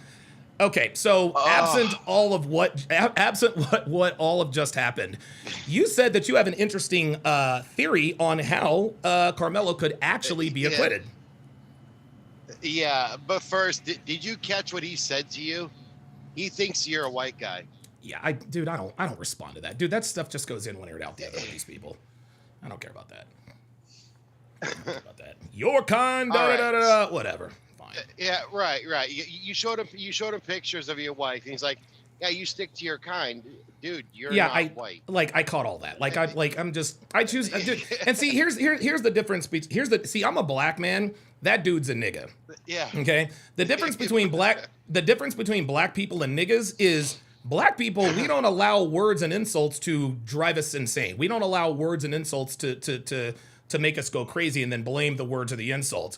Black people, Right. I've been called worse than stick with your own kind. I'm not worried about that. Who cares? So you and I both know that Anthony's defense of self-defense is all but out the window. Yeah, it's over. Yeah, there's no way he can claim self-defense. Yeah, that's it, man. One thing that could get him off is this.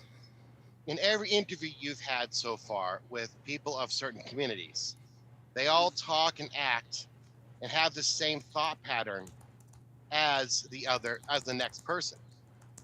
And so the one thing that I can think of in all my interactions with the N-word people, not black people, but N-word people, Niggas. Mm-hmm.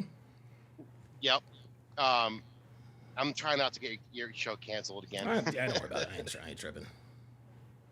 But I've had in-person debates with people. I've had debates on my TikTok with people, and they all act and they all have the same mindset, and they all say the same exact fucking things over and over and over.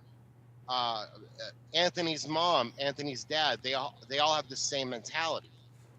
So the one thing that I can think of that might get Anthony off is that some kind of indoctrination, some kind of brainwashing coming from the black community. Saying, well, if somebody touched you, it's okay to stab them and take their life. I'll put it to you this way. Let's just say Karmelo Anthony, let's just say this happened in Hennepin County, Minnesota, where Minneapolis is. If this happened in Hennepin County, Karmelo Anthony, he'd skate. He would skate 100%. It would not matter what color the jury is. If it was all white women or all white men, all black in Minnesota, he absolutely would be found not guilty. Well, down in ATL too. Hold on, Panda. Trey Son says, "Say it, white boy." Why? What are you gonna do, nigga? What you gonna do? What you gonna do if a white boy says nigga? What you gonna do? Shoot him? Come on, man. Nigga, shut the fuck up, man. Like, get the fuck out of here. See, this is why you niggas get in trouble. This is why you niggas get in trouble, man. Because that's all y'all do. Say it, white boy. What are you going to do? And if you do something, this is why you people are in shambles. Please continue, Panda. Jesus Christ. I mean, it won't be the first time. It won't be the first time he used that word. It won't be the last. You know what I'm saying? But yeah, but yes, I do agree. I think if people on the jury are indoctrinated, if they're indoctrinated, then yeah, I think that might be his only way out of this. Right, and I think that's also another reason why the judge didn't want certain people on the jury is for that reason, that the indoctrination of, well, he's a little black boy, we're not going to send a black boy to prison. Well, that little black boy committed a horrendous grown-up crime. Yes, he did. And like you mentioned, racial idolatry. They're not going to send a black person to jail because they try to justify in any old fucking way that they can. That's the way it goes. All right, Panda, I gotta run. Thanks for coming up, man. That is actually to be. Yeah, of course. That's actually not a bad. That's not a bad theory. I've said it before. That I could genuinely. I said this early on. I said that there is a world in which Karmelo Anthony can walk. And that is if you have, liberal people on the jury that will acquit him just because he's black and Austin Metcalf was white.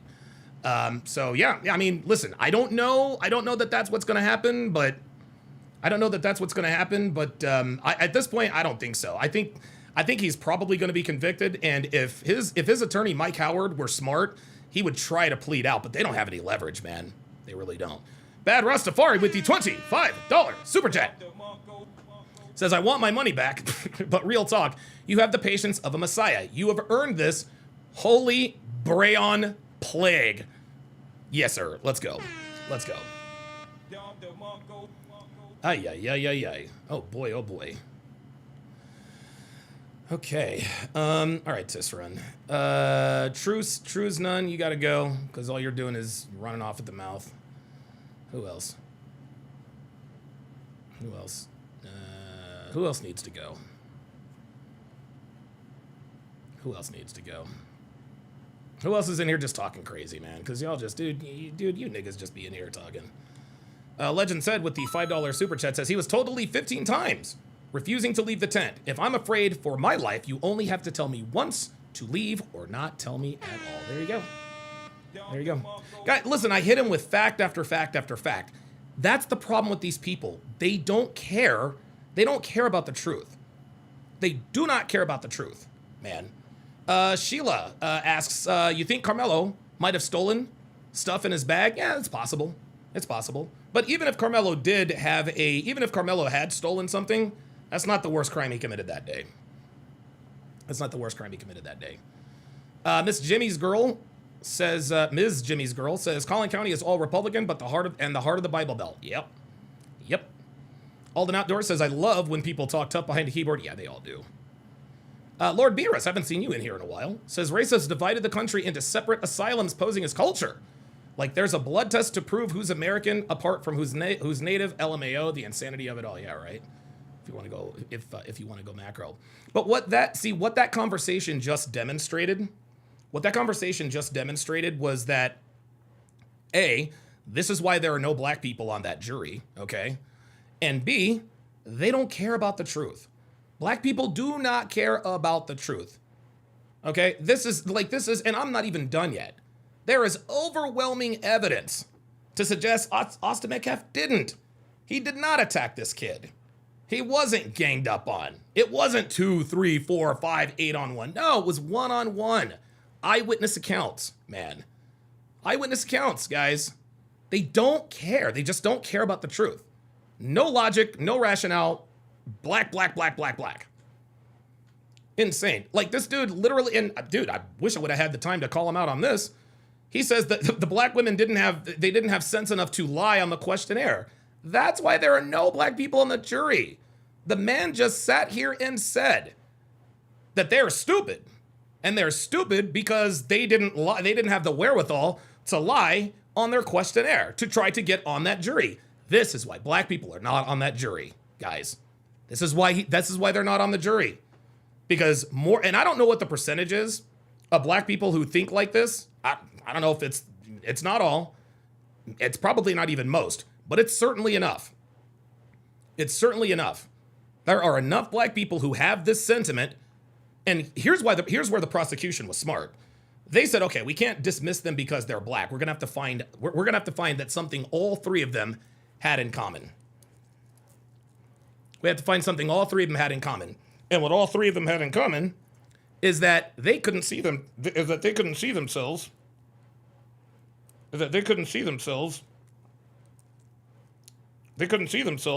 Convicting a black boy and sending him to prison.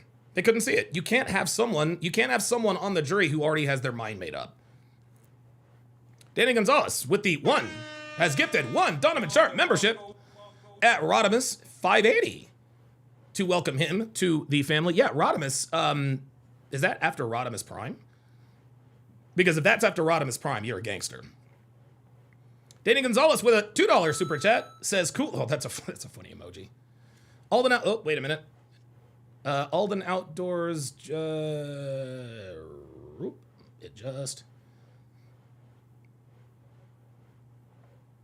also says a witness said Austin lightly pushed Karmelo just before being stabbed. Yeah, I know. Like, dude, this is like it's over with, dude. Like, this is done. This is done. Absolutely over with. Wow. Okay, let's go back to the testimony. So here are the live updates. This is from today, as a matter of fact. So at 2 p.m., and this is local time, Eastern Standard, Central Time. Dr. Elizabeth Ventura, the Collin County Chief Medical Examiner, took the stand. Metcalf's parents and other members of the Metcalf family chose to leave the courtroom. Why is this? Hang on, y'all. We do it live.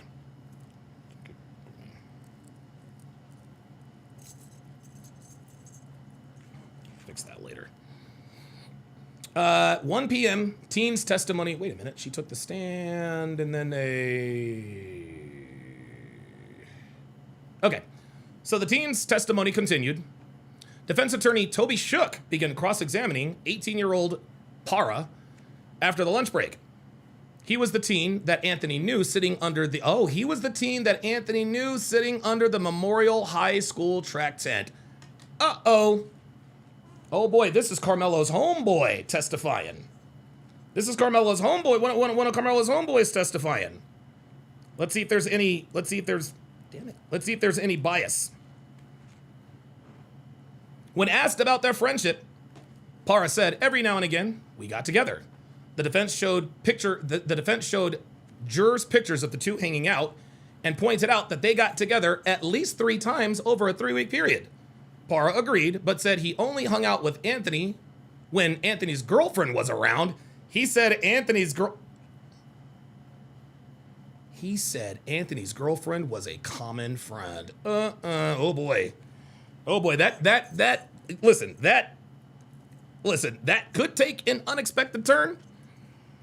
It sounds like this boy Para. It sounds like this kid Para is about to get with Karmelo Anthony's, soon-to-be ex-girlfriend. Karmelo Anthony's going to have many girlfriends in prison, or many boyfriends, rather. Shook asked Para why he didn't speak up when his teammates were asking Anthony what he was doing under the tent. I didn't feel the need to, he said. Okay. 11:15 a.m. I don't know why it's going backwards. Eddie Parr, the team, knew someone I knew. Yes, sir. Okay, so he says, you are the common denominator between Karmelo Anthony and Memorial, the prosecutor asked. Yes, sir, he said. Did you think it was weird that Karmelo Anthony was in your tent? The attorney asked. At that point, if I'm the defense, I'm like, objection. Like we can't, who cares what he thought, right? Like if I'm the defense attorney and he says, do you think it was weird that Karmelo Anthony was under your tent? Why did Mike Howard not say, objection, Your Honor? This is speculative. I'm not even a lawyer. Objection, Your Honor. What Para thinks is weird or not weird has nothing to do with what happened. So, oh my God, Carmelo's being let down by his people and his lawyer. Jesus. Yeah, Para said. He testified that he didn't know Anthony for long, but never asked him to leave. He recalled Metcalf getting defensive over an outsider being in their tent. He said that Metcalf was always leading, always protecting us. How about that? Yahis Power 81 says that's even more of a reason to get the proper authority. Let me ask you something, Yahis Power. Are you a Christian? Are you religious at all? Just curious. Just curious. Para, who is Karmelo Anthony's homeboy, says Anthony was provoking Metcalf. He recalled him saying something like, touch me, you're going to have to move me. He also saw Anthony put his hand in his bag. Oh boy. He broke down on the witness stand while testifying about seeing the stabbing. He admitted to being mad at Anthony because of what happened. Para agreed with all the other student athletes who have said this case is not about race. He said Anthony had no reason to stab Metcalf and no cause for self-defense. Somebody's going to have to give us some booty. This dude is cooked. 16-year-old student athlete. At 10 a.m., a 16-year-old student athlete who knew Metcalf from middle school took the stand next. He said he was sitting under the memorial tent that day and was scrolling on TikTok. He recalled Anthony sitting down next to him and saying something like, crazy weather, huh? Okay, making small talk. He said another teammate noticed Anthony and asked him, who is this guy? The teen said Anthony replied, I'm a nobody. The teammate replied, if you're a nobody, then get out of our tent. The teen testified that Anthony responded saying, "Fuck y'all." Dude, this is so bad. Y'all, this is crazy. This is crazy. This is crazy. The teen testified that Anthony repeated, "F y'all, I'm not going to leave. Y'all are a bunch of pussies. Y'all not going to do anything." Guys, this is provocation. He is provoking them. Y'all ain't gonna do nothing. Touch me and see what happens. Punch me and see. No, y'all ain't gonna do nothing. Guys, this is provocation, guys. This is provocation. He said Anthony also threatened, "Touch me and see what happens." Metcalf told him, "I'm not going to fight you." This teen, who said it was his first track meet, likely his last, testified that Metcalf didn't do anything to get stabbed in the chest. Under cross-examination, he admitted that Anthony wasn't yelling or anything like that. He doesn't have to... Okay, just because he didn't yell doesn't mean he wasn't being hostile. Just because he didn't yell doesn't mean he wasn't provoking anything. Like, what are we talking about? What are you talking about? Yasis Power, I need you to answer my question. Are you religious? Are you a Christian? I need to know if you're religious. Like, I need to know if you're religious. You know what? I'm just gonna get rid of you because you're just in here talking shit. You're in here just talking shit, just disagreeing, just disagreeing for disagreement's sake. You're not making any sense. But I'll tell you what. I'm only gonna put you in timeout. I'm gonna put you in timeout for 5 minutes. If after 5 minutes you're still on some bullshit, then I'll ban you forever. But if listen, you are more than welcome to come up and talk to me about it. If you feel that strongly, #pull up. Okay?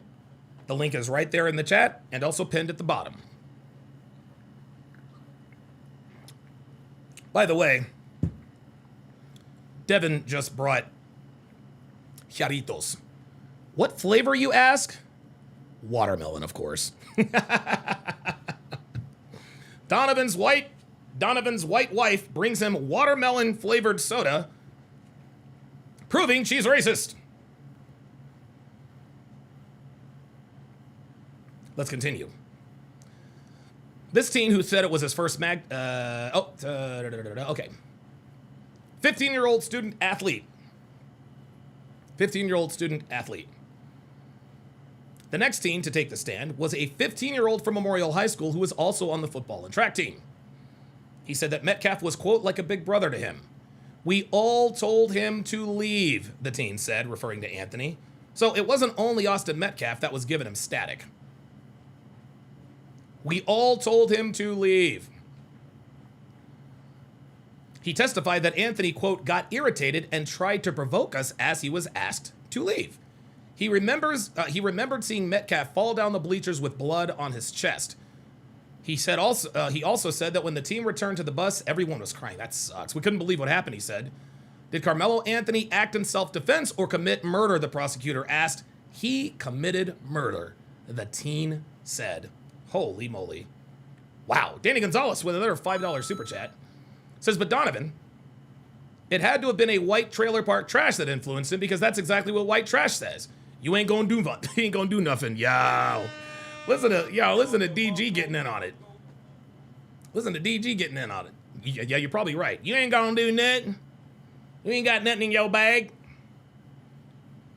Not a chance."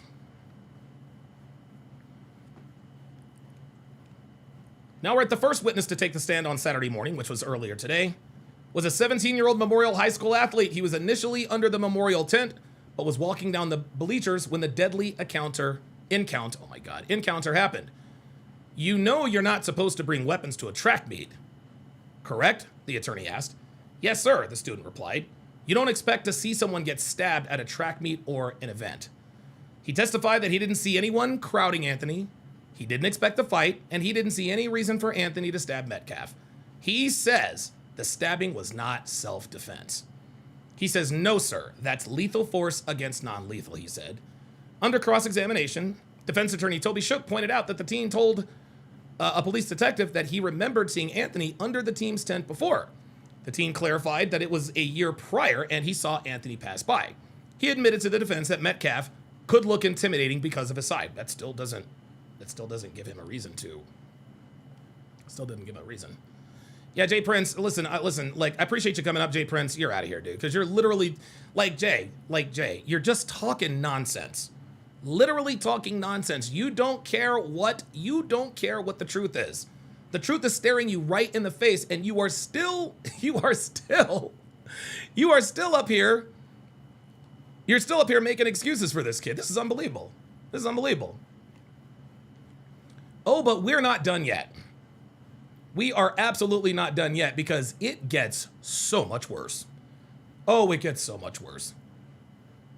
It gets so much worse. This is bad. Hang on.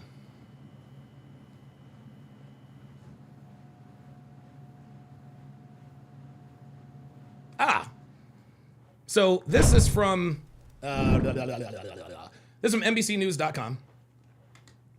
This is from NBCnews.com.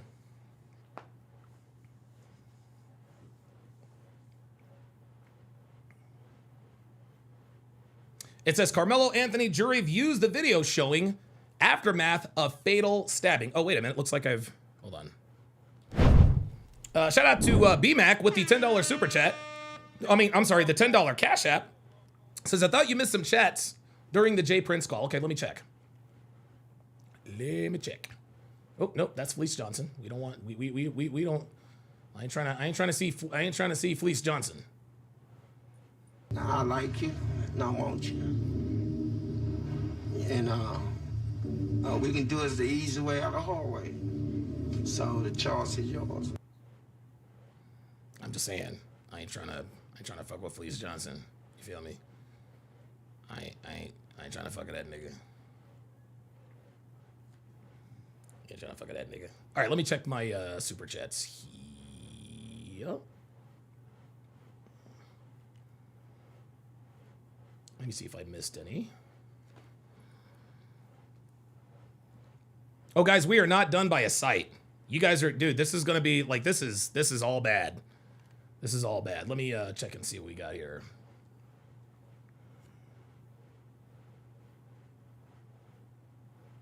Oh, yes. Okay, I do appreciate that. Shout out to Breezy Wulong with the $5 super chat. Says Jay doesn't realize that 3 black teenagers testified against Karmelo. That's exactly right. Breezy Wulong, 33, with the $2 super chat says, based on his logic, Chud the Builder is innocent. Yeah, but Chud the Builder didn't kill anybody. P Sensei with the $10 super chat says, bro, I'm just watching. It's so many stories. I don't know what the truth is, so just waiting for the verdict. I'm not on a side or trying to argue with you and still enjoy your shows and blessings to you. Yeah, I don't know, man. I think that's, listen, I appreciate the super chat, but dude, like that's disingenuous, man. Like what you have seen and heard to this point, if you're not convinced of his guilt, like I said, I can't help you. Mac with the $10 super chat says, what these fools don't understand is that a lot of us are black and we've lived around niggas. We know nigga behaviors. It's unsatisfactory.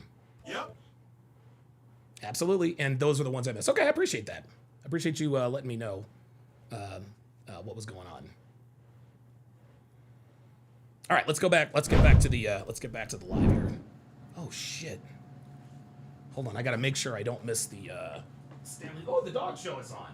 Oh, dude, it's the Cavalier King Charles Spaniel. Hey, how about that? Hang on, guys. There it is. Gotta make sure I.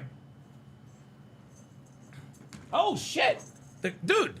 All right, so Carolina and Vegas are playing. It's Game 3 of the Stanley Cup Finals, and it's all tied at 1.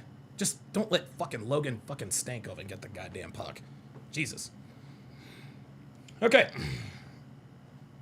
McKinney, Texas. Witnesses called by the prosecution in the final stabbing. Oh my God.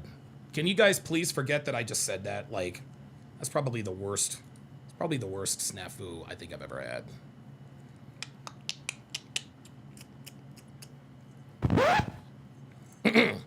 Witnesses called by the prosecution in the fatal stabbing of a student at a track meet testified Friday that Karmelo Anthony provoked the altercation that led to the death of 17-year-old Austin Metcalf, a student from a rival high school. Testimony continued in a Texas murder trial. After a tense start that resulted in the removal of several members of the public from the courthouse, classmates of Metcalf took the stands. They testified that Anthony sat uninvited. Okay, we saw all of that. Saw all of that. Blah, blah, blah, blah, blah, blah. Numerous. Yeah. Okay, so this was all he, there it is. Justice for Karmelo. I can't believe the people have signs that say justice for Karmelo. Karmelo was the one that committed the crime. Karmelo was the one that committed the crime. He was the one that committed the crime. Black bladed. Okay, well, it gets worse still yet. Oh boy, oh boy. This goes back to the first. This goes back to the opening statement.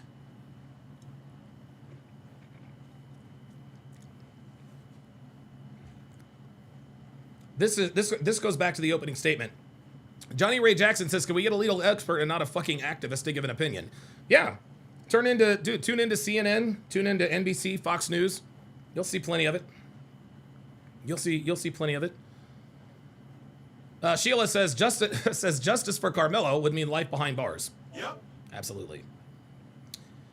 We also learned Thursday, during Thursday's opening statements. Whoops, that's not what I wanted to do. Oh, that's not good at all. Hang on. Damn it. Damn it. Oh, motherfucker. Hold on, guys. We do it live. There we go. Jesus, I hate... Tell you what, live streaming is not for the weak, y'all. I will tell you that right now.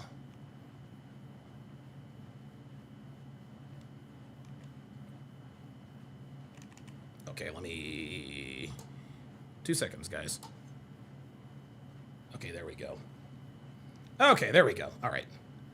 The chat was acting up. The chat was acting up. All right. Okay, very good. All right.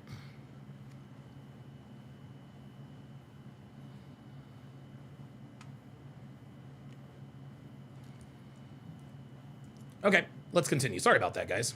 Slight delay. We also learned during Thursday's opening statements that after Anthony stabbed Metcalf, coaches working for Metcalf's school had to chase Anthony down and detain him. Did you hear that? Had to chase Anthony down and detain him. He tried to flee the scene, guys. He tried to flee the scene. If he really thought that his actions were justified by self-defense, why would he run? Why would he ditch the weapon? The prosecutor stated that Anthony tried to exit the stadium after disposing of the knife. But as Anthony fled, Austin Metcalf's twin brother Hunter lifted Austin's shirt and saw a, quote, gaping hole in his chest. My God. At that point, bystanders pointed out that Anthony was running away. And some of his coaches ran after him. This was when a student named Hudson Dean told an athletic trainer that he saw Karmelo Anthony throw a knife into the stands. Oh my God. Meanwhile, a coach named Joshua Redman, who stayed with Metcalf, recognized immediately that, oh man, that he was going to die. Redman had military training and said Metcalf was making very labored breaths, indicating that his brain was running out of oxygen. Oh my God. Metcalf lost his pulse before the ambulance arrived on the scene. According to NBC, Anthony fled the scene and tried to exit through the front gate. Fled the scene and tried to get away. He attempted to blend in with the crowd, which was rushing out of the tent. But he didn't get that far. Several coaches stopped him before he made it to the exit. This kid tried to get away. He tried to get away. Guilty people, dude, innocent people don't run. Daniel Penny didn't run. Kyle Rittenhouse didn't run. George Zimmerman didn't run. They all knew that they were justified in acting in self-defense. Insane.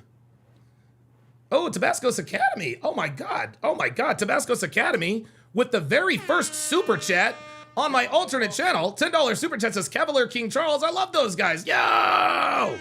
There you go. BS Profile says, I hope he shares a room with Diddy. No, he's not going to share a room with Diddy. He's going to share a room with this nigga. Somebody's going to have to give us some booty. Mm-hmm. Yes, sir. Yes, sir. Yes, sir. Felice Johnson is going to be his roommate. Felice Johnson. Hang on a second. Give me a second. Dude, Johnny, get the fuck out of here, dude. You're just in here causing goddamn trouble. Shut the fuck up, man. Get out of here. It's fucking Johnny Ray Jackson ass nigga. Fuck out of here, man. Yeah, dude, just get out of here, man. You're just in here talking shit. Fuck out of here. Innocent people don't run, guys. In particular, the article continues, Coach Robert Starr, who worked as head track coach at Metcalf School, testified that he, quote, hopped over a gate and approached Anthony to stop him. So Karmelo Anthony was trying to leave the scene. There's no question about it. There's another major element of this trial that until now has been minimized and downplayed by the media. It's the surveillance video showing parts of the altercation from a distance. This is footage that hasn't been released to the public. The authorities are hiding it just like the British government is hiding several videos involving the murder of Henry Nowak, right? But as we've discussed, a small number of news outlets have been allowed to see the video and describe it to their audience. In every case, the outlets have said it's useless. They've told us for an entire year that there's nothing interesting about the footage. But if that's the case, it's very odd that the prosecution made the video a centerpiece of their opening statement, as well as the first testimony that the jury heard. Jurors watched two versions of the footage, a raw video and a version that was enhanced. And then prosecutors questioned a video forensic expert who works with the DA's office about the footage. The entire tape lasted for 15 minutes and 20 seconds, and it begins with the Metcalf brothers entering the stadium. At the 3-minute, 24-second mark, Anthony enters the stadium. At 7 minutes, 57 seconds into the video, the forensic expert says that the, quote, people started paying attention to what was happening under the tent. One person appears to push another under the tent. One person. The physical confrontation lasts for a couple of seconds.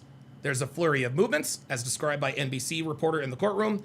Anthony, quote, exits the bleachers at the top of the tent, goes onto the walkway, down a ramp, and into the parking lot, and appears to alternate between running and walking throughout. Oh boy.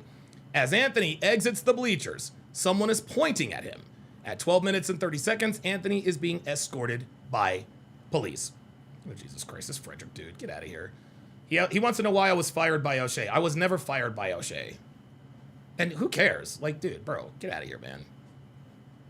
Bro, Frederick, you're a fanboy, dude. Like, dude, get off my dick, bruh.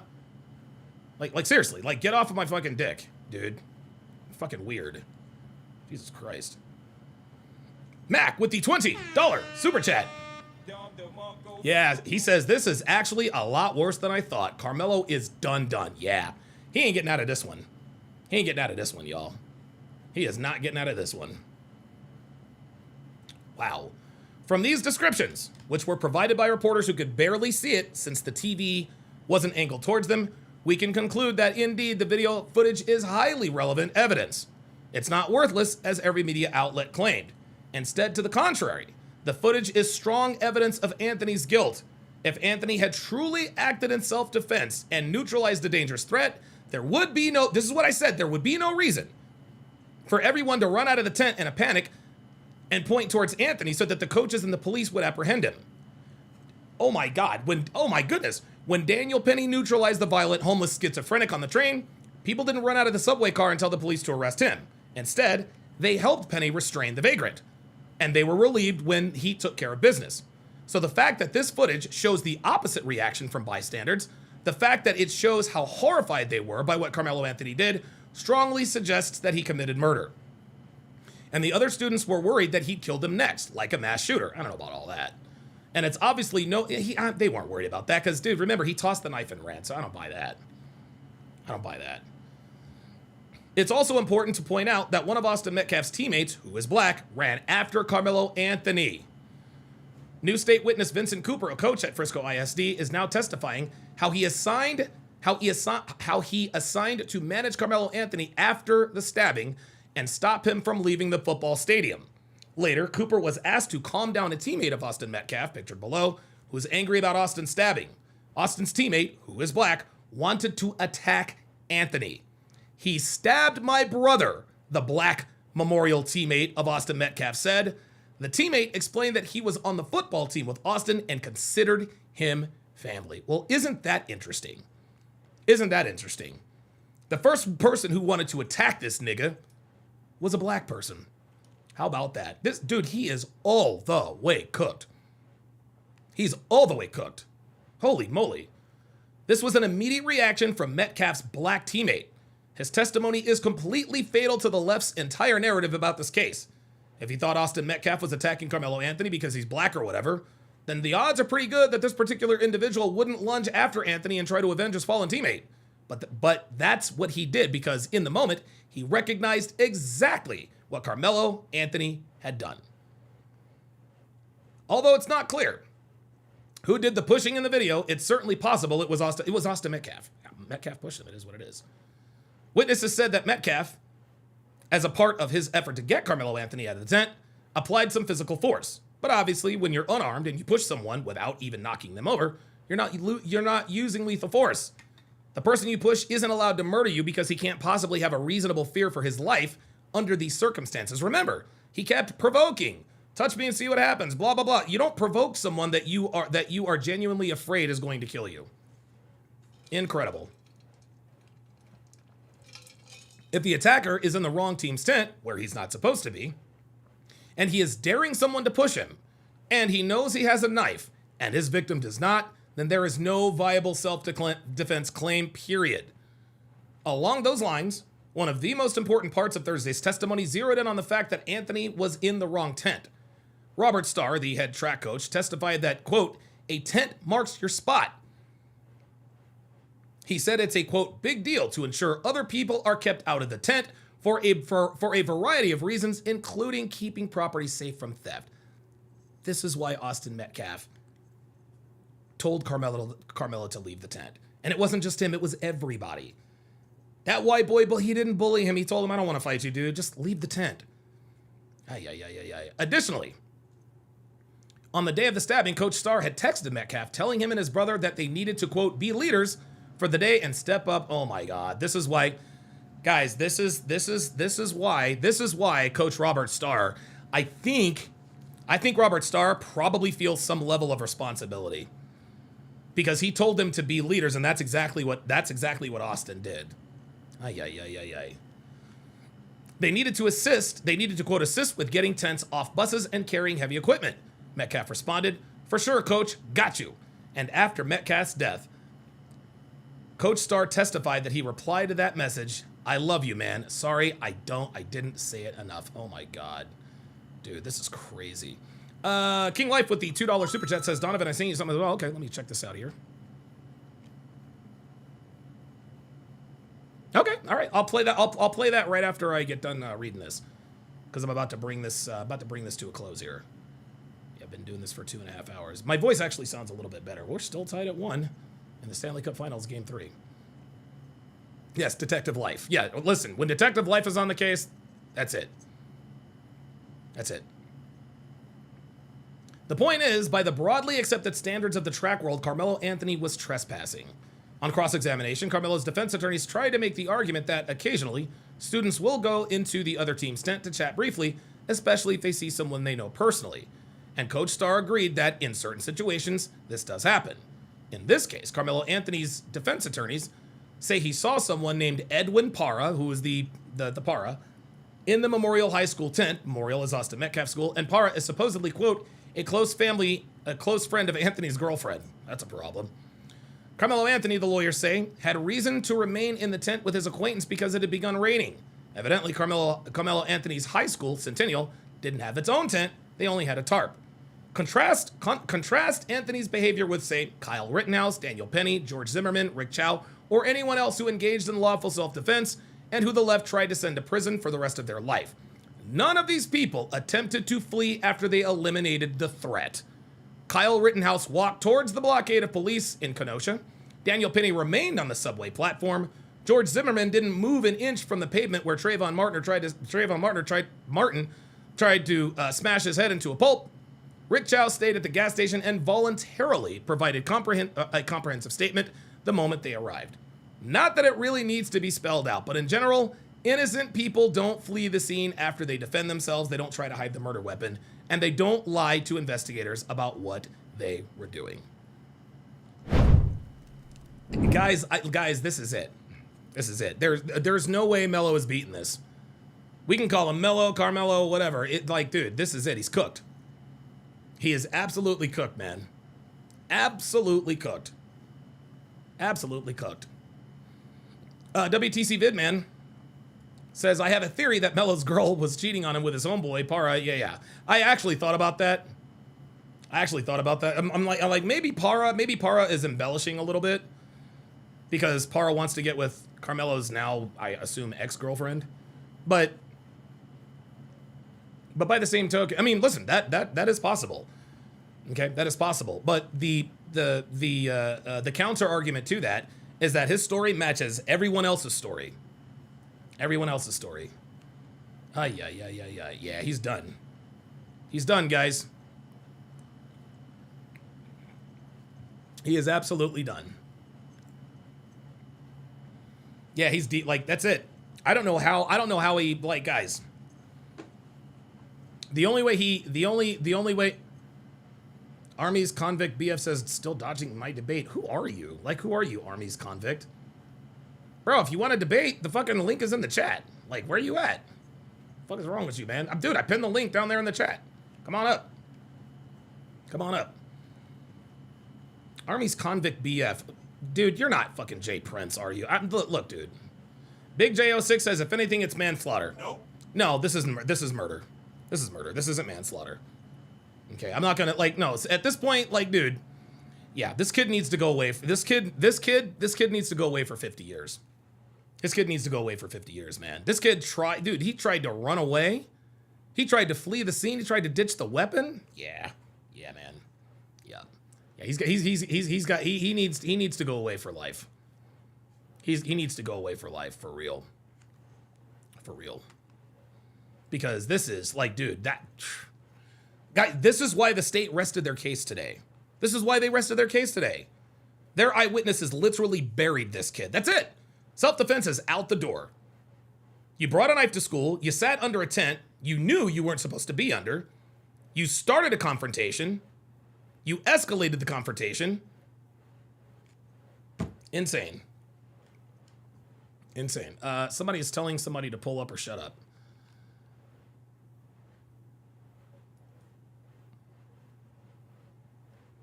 Antonio Flores says, if they set him free, he'll do it again. I don't know about that.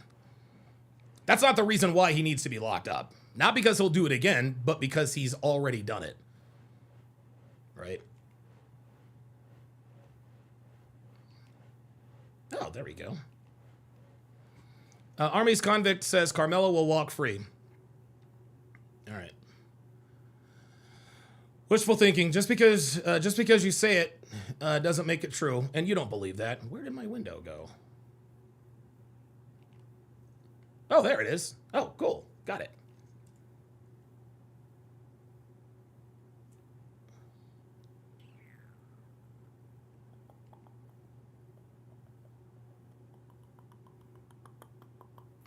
I saw Tracy up here.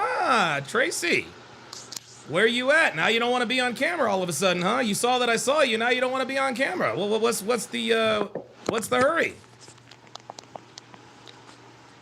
Yeah, Tracy's not about nothing, man. See, she just wants to come up here and cause trouble. Bro, all right. You know, listen, I'm going to give you one more chance. If not, I'm going to ban you from the studio. Yeah, there it is. Now you're done. Now you're done. That's it. That's it. That's a wrap, dude. That's a wrap. He ain't trying to do nothing.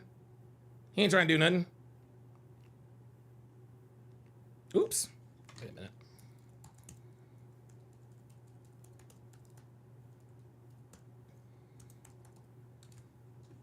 All right, let me,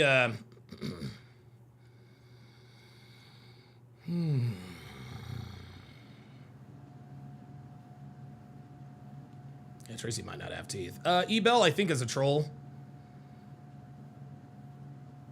Ebel, I think, is the troll. You're just, yeah, he's an angry young person. Okay, so I know you're black. I know you're black. PLD, have good news to share. Don, come. No, man. I don't like, dude. This is not the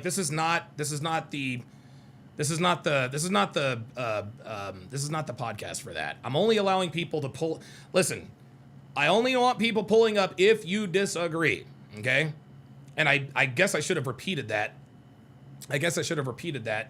Because Panda Trucker came up, and then there were a couple of other guys.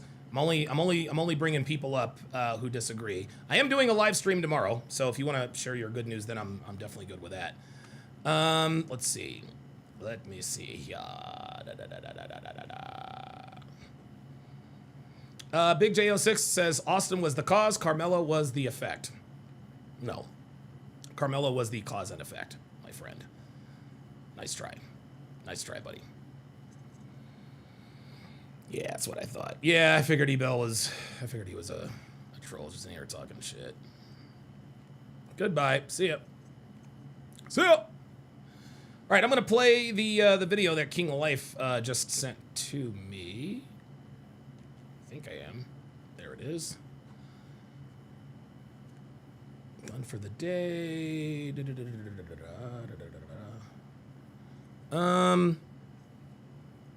Is there King Life? Is there a video in here?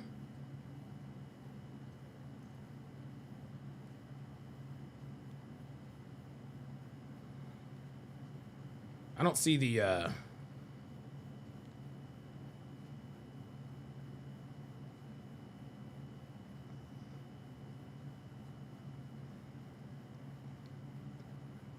Oh, maybe this is it. Okay. Hello, everybody. I'm Heather Hayes. And I'm Steve Eager. Within the last hour, a jury has been chosen to decide the closely watched murder trial. Oh, yeah, we already know about that. Says, yeah, the messages I sent earlier. Oh, okay, day 2. I'll play this one. Come on. Legitimate reason other than to provoke, because that's what he did. Oh. When I played football, we had an expression. Okay. Oh, there we go. From the bench. There we go. Oh, okay, cool. This is actually, pretty good here. So this video is entitled, What Did Karmelo Anthony's Actions Reveal? Let's check it out. Unless you're looking for a brawl. That was what they instilled in us from day 1 of freshman football camp. You stay away from the bench unless you're looking for a brawl. And that was the thing that we were taught. And when you go into someone's tent, there you go. We take that very personally because that's our home. Yes. So you're an interloper in my home. You have come in unwanted, uninvited into my home. Athletes take that very seriously. He should have known that, okay? And he should not have been there. There was no legitimate purpose other than to incite. There you go. And to get a response. Yep. And he did. He absolutely did. Absolute. Oh, God. What the hell is this? Oh, this is Minister Jap stuff. Yo, somebody get a hold of Jap for me, man. Somebody get a hold of Jap for me, dude, because I don't know what the hell is going on with Jap, dude. I don't know, dude. I don't know what the hell's going on with Minister Jap, man. I really don't. Oh, wait, King Life sent me something else. Okay, hold on.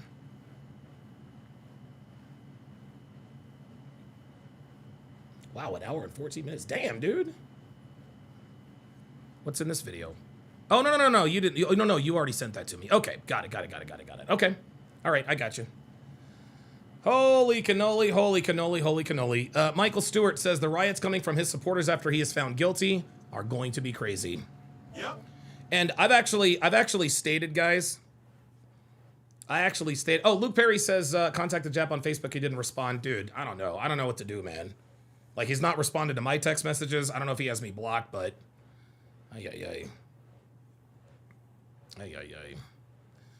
Sheila says, Don, when Austin dared to give Karmelo the response he craved, he found a target and his ego is bruised. Yeah, that's possible. That is definitely possible. Oh, Bad for Real with the $20 super chat. Oh, says that was me, Tracy. Oh, that was the other Tracy. Okay. I couldn't hear you, brah. I'll come back on. I agree with you. No. I don't want you on if you agree with me. I don't want you on if you agree. I want to talk to you if you disagree. I want to talk to you if you disagree. Uh-oh, things are getting squirrely on the ice. Yeah, man. This, guys, in the end, man, in the end, justice will be served, hopefully. But there are no winners. There are no winners in this case, man. There are no winners in this case. Even if Karmelo Anthony, even if he were to be acquitted, that's not a win, man. That's not a win, dude. Karmelo Anthony is going to be, dude. Honestly, he might. I don't know. Dude, he might even have a. He might even. I don't know. He might be in. Well, I'll put. You know what? Let's do a poll in the chat. Let me do a poll here. Start a poll. If Karmelo is acquitted, oops. Where is he safer? Actually, you know what? Where would Karmelo be safest? Acquitted and free or in prison? This is a genuine question. I want to know.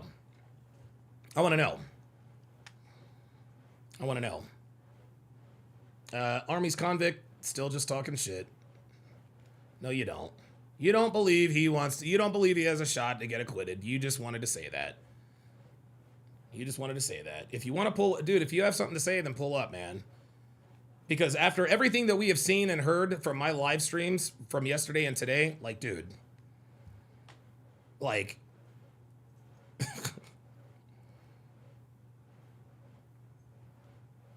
yeah. Oh, Devin's in the chat says, isn't it illegal to profit off of a crime? One would think so. Army Vet 343 with the $2 Rumble rant says, Donovan, did you see the chimp out by the drunk racist black girl on Fresh and Fit last night? Yes, I did. And I will absolutely be doing a video on that.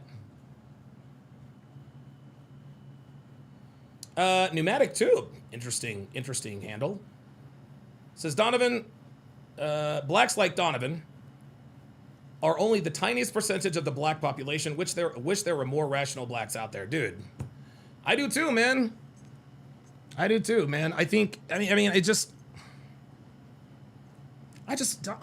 don't know why he would bring a knife to school, dude. I just don't understand. And now, dude, this kid, like, think about this, man. This dude is 19 years old. 19 years old, man, and his life is over. It's already over. Right? So like the human side of me feels empathy for him. Not sympathy, but empathy. I can't imagine, like, dude, the first time I ever got arrested, I was 19, was for street racing. I was scared shitless. I didn't want to fucking go to jail.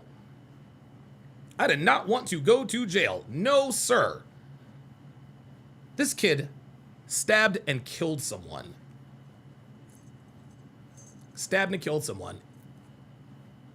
Guys, he is going to be convicted of murder one.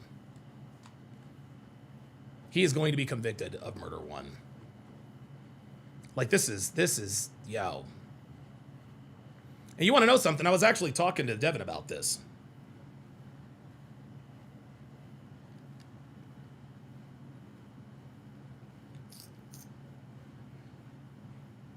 The hour will have to agree. I don't know what you're talking about, Miss Bree. So Miss Bree thinks she's, see, Miss Bree, sweetie, we're not niggas in here, okay? We're black people. I don't know what the hour will have to agree on all four elements. The jury will have to agree on all four elements, okay? You're talking about elements of a crime. Like, we know what the elements of a crime are. Yes. We know what the elements of a crime are. Oh God. Oh Jesus. Willis. All right, Willis. If you disagree about Karmelo, hold on. Let me bring up the pull-up thing. Jesus Christ. I swear to God, dude, you people are killing me, man. Please, dude, Willie, if you come up, Willis OP, like, can just just like, let's just have a rational conversation, man. Like, let's not argue in bad faith. Let's have a conversation. Says, I'll pull up. I have some proof. Oh no. All right, pull up. The link's in the chat. You said you've got proof. Pull on up. Yeah, here we go.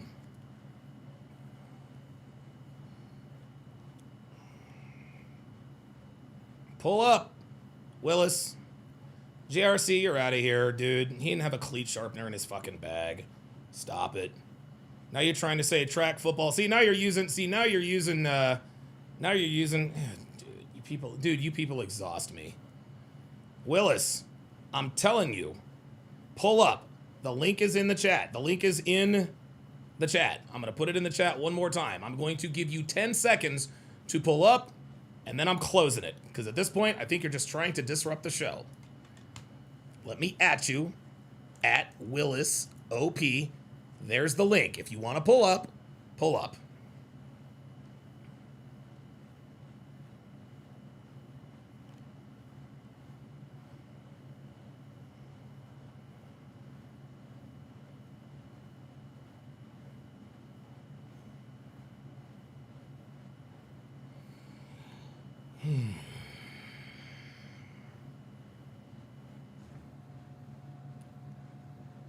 Oh, now you've stopped chatting? Now all of a sudden, I can't pull up, I disagree, blah, blah, blah, blah, blah. One Melo was jumped by a mob. He says there's one reporter that said Melo was jumped by a mob. No. Oh, you're talking about this? Oh, no. I know what you're talking about, Willis. Did that actually just happen?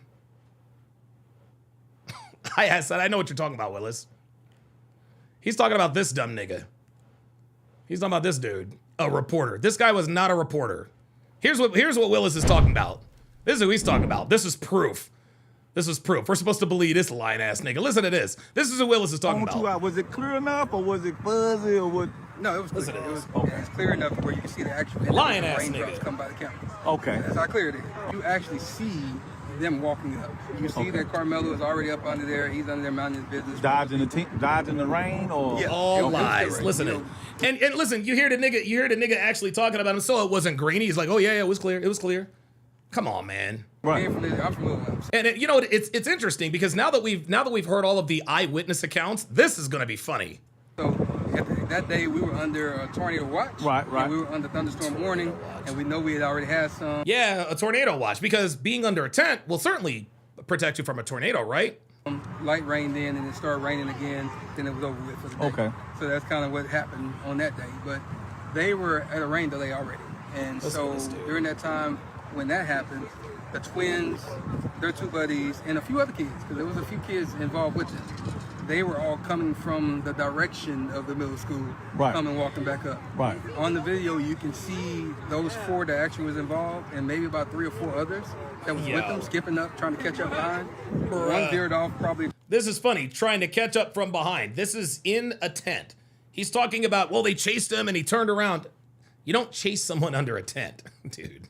You chase someone out of a tent. This toward his way to go to the coach and kind of distract him a little bit. And then the other 4 came walking together. One went in front of them, went past. Right. The other 4 went and they surrounded Carmelo. You know, if you're Carmelo. And they showed that on that video. It's on the video. Okay, come on. You can see him walk I'm gonna up. say little stuff. I'll put it this way. Okay. They actually tell you when you're watching the video, pay attention to this corner right here, because if you look anywhere else, you might miss it. Listen to this dude, literally lying. 4 right there coming up. Right. That's exactly what they say. Okay. And so you have no way to be confused that it's those 4. Okay. So they come up, they surround them, and this immediate moment of not even a few seconds of pause, then that's when they... Mario Gray said they jumped him. No, they didn't, dude. No, they didn't. Jump. Marjorie Smith says the 16 witnesses proved the story wrong.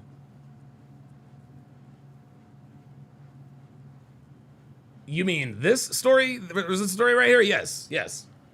And so they actually did jump him. Yeah, it wasn't just no touch. It wasn't just all that moment. Yeah, it was a push. It was all kind of things. But Austin pushed, Hunter hit, and then everybody swung. But at the same time, so it's more than the twins that got some licks on.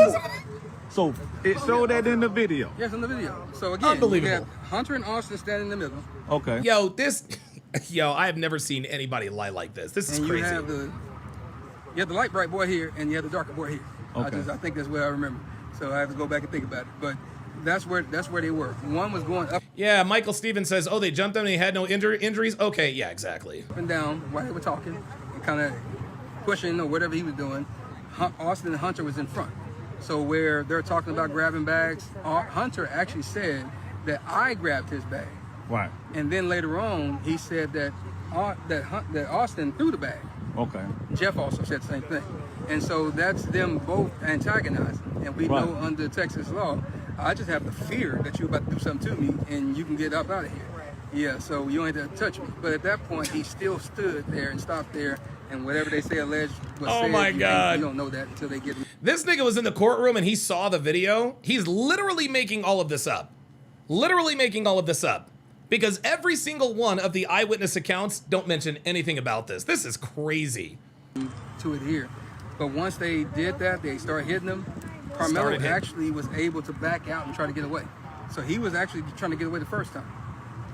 Austin grabbed him, and you can see his hoodie coming out like this, and they brought him back in. Yeah, Hattori Hensei says, not even Karmelo said he ever got jumped. Right. He said he put his hands on me. Dude, yeah, this is crazy. Okay. And when they brought him back in, that's when you can see Austin put him in a headlock. Yeah, Marjorie Smith says, Karmelo said he, not they. Right. He said he put his hands on me. Not they put their hands on me. And he ditched the knife, and he ran. That's something only guilty people do. You can see that all the rest of them are still hitting.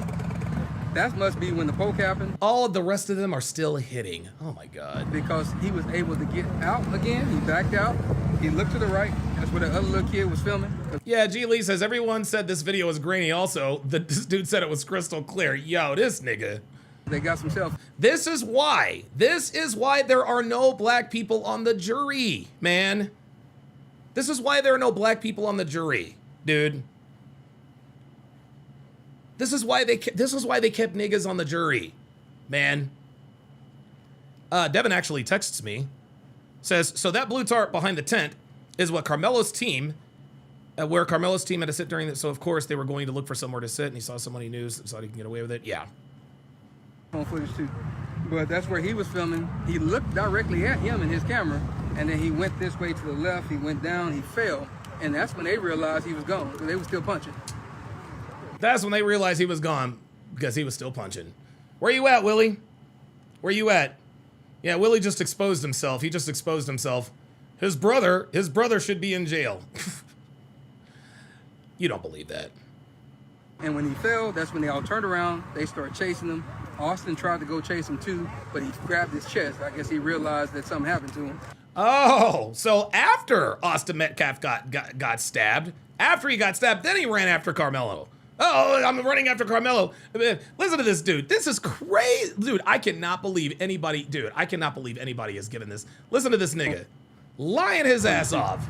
But that's where he was filming. He looked directly at him in his camera, and then he went this way to the left. He went down. He fell.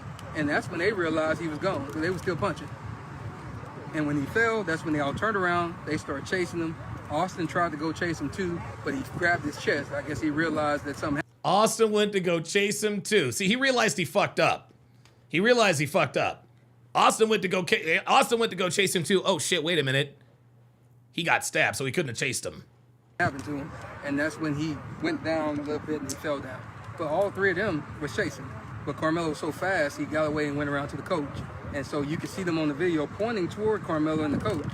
And I can imagine, because Karmelo's out of the camera on that moment, that he was telling the coach what happened. Bro. And then that's when Hunter said he whipped his head around. That's a true statement. He just wasn't sitting when he did.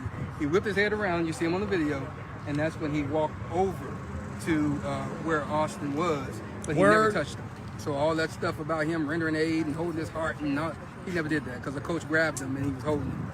So at the end of the day, that's kind of where the moment was. Real? But they did assault him.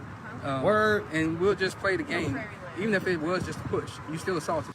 Even if it was just a push, there it is. Even if it was just a push. Why would you say even if it, that proves right there that he is lying? He just said, even if it was just a push.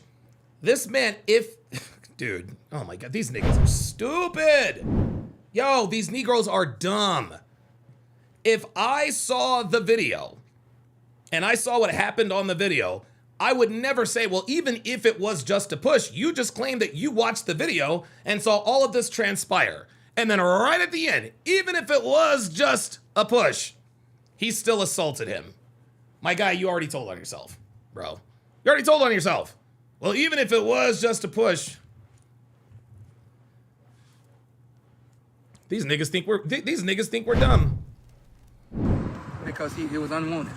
By your own definition and your word of him saying that leave me alone and I'm not going, you assaulted him. Period. But they did beat him, and if you look at the photo that Fox 4 put out, because that was one that they actually edited. I have the emails to prove it. But the actual Collin County one, you can see the whelps and stuff on his eye. You can see the bridges. The whelps. Nose is swollen. You can see the whelps under his neck. And so that's the reason why they edited the one from Fox and kind of airbrushed it. And you can see they put the locks of his hair that got taken out as well. You seen the Yo. So that's the proof that Willis was talking about. These people are insane. These people are literally insane, man. Oh, wow. Kid Taskmaster says pandering to whites for over 2 hours and not even 400 likes.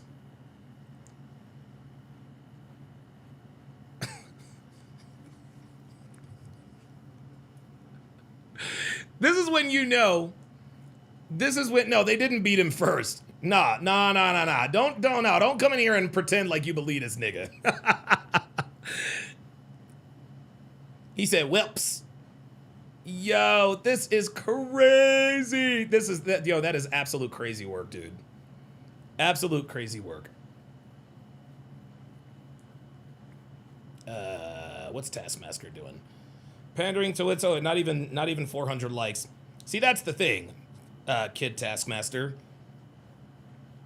That nigga's cooked. He's going to prison. So you want to come in here and make fun of my engagement? Cool. That's fine. Cool. That nigga's still guilty and he's still going to prison. No matter how many likes or dislikes I have. Dumb niggas, man. Ay. That was dumb as shit.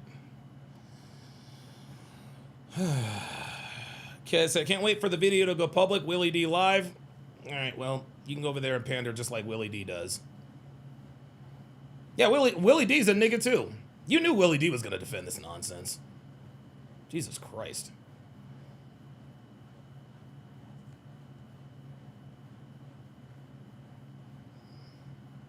Yeah. Dude, yo.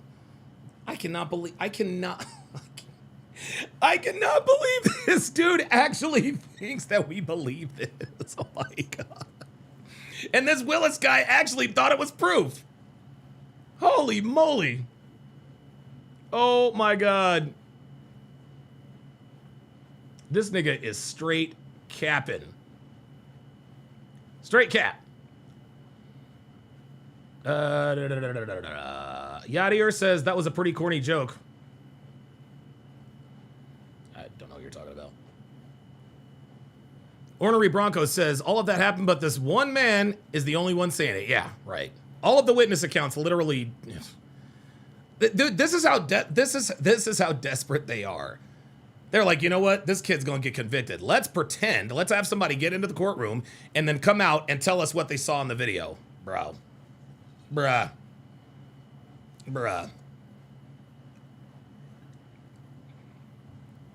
Yeah.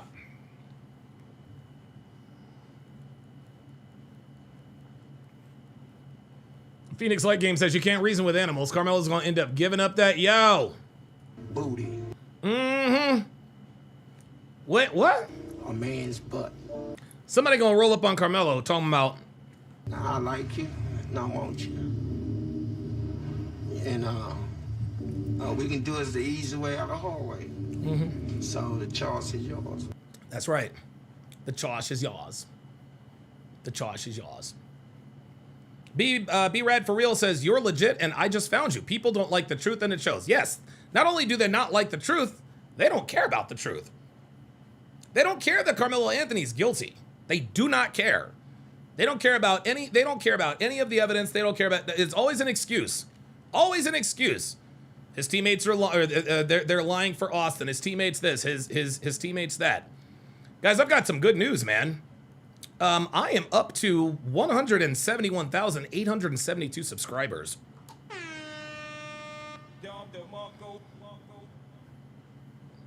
Looks like I might break 172,000 subscribers here in short order.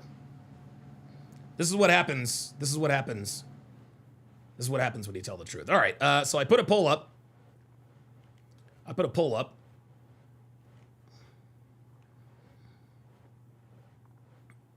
Robert Anderson says, as I said yesterday, for Karmelo, he's going to learn face down, ass up. Yes, he is. Yes, he is. So I asked, where would Karmelo be the safest? 73% of you said in prison. 27% of you said acquitted and free. If Karmelo Anthony is acquitted, now look, we got to be reasonable here. We got to be reasonable here. If Karmelo Anthony is acquitted, and I would strongly disagree. I would strongly disagree with the sentence. If I'm the defense, if I'm on his defense, I'm asking for the, I think what the court should do in the instance of a Karmelo Anthony acquittal, I don't know how or if they even could or be legally required or whatever to do this. Okay? I think they should change his identity and give him a house in Omaha, Nebraska somewhere. Right? I think they should do that. If Karmelo Anthony is acquitted, I think, dude, this is America. This is America. Okay? Every American, yes, Vegas is up 1-0, baby. Woo! Every American, as an American citizen, you have the right. You have the right to due process. You have a right to a fair trial. And if you are acquitted by a jury of your peers, I think the state has to do something to try to protect Karmelo Anthony. Because if he's acquitted and you send him out there, somebody's going to try and get at him. Somebody's going to try and get at him. And I will say this. I will absolutely say this, guys. I will absolutely say this. If Karmelo Anthony is acquitted and somebody kills Karmelo Anthony as retaliation for him being acquitted, that person belongs in prison for the rest of their life. Two wrongs don't make a right, guys. An eye for an eye leaves everyone blind. An eye for an eye leaves everyone blind. No, I will not be happy if Karmelo gets acquitted. I will not be happy. That to me would be a gross miscarriage of justice. However, if you are acquitted by a jury of your peers, I think that the state, the government has some responsibility to protect this kid, right? Do you guys agree with that or no? You guys agree with that? What do you guys think of that? I'm just being fair. I'm just being fair here. If he's acquitted, I don't think he's going to be. And I hope that he's not. But if he is, we got to be fair. If he went through due process and he is found not guilty, I'm just trying to be fair. Fair is fair, man. Magical Mommy says the YouTube algorithm must be showing you some love. First time viewer here. Good support. Good stuff. Fair is fair. Listen, I'm not going to like that he got acquitted. I'm not going to like any of that stuff, but there's no reason for listen, man, like if somebody kills this kid out of retaliation, they took the goal off the board. Oh, that is fucking bullshit. Dude, that's the biggest fucking crock of shit I've ever seen.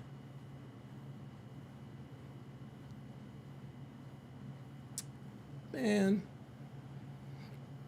Hockey referees don't often get it wrong, but I'm going to tell you what, these last couple of games, dude, they're really... Anyway.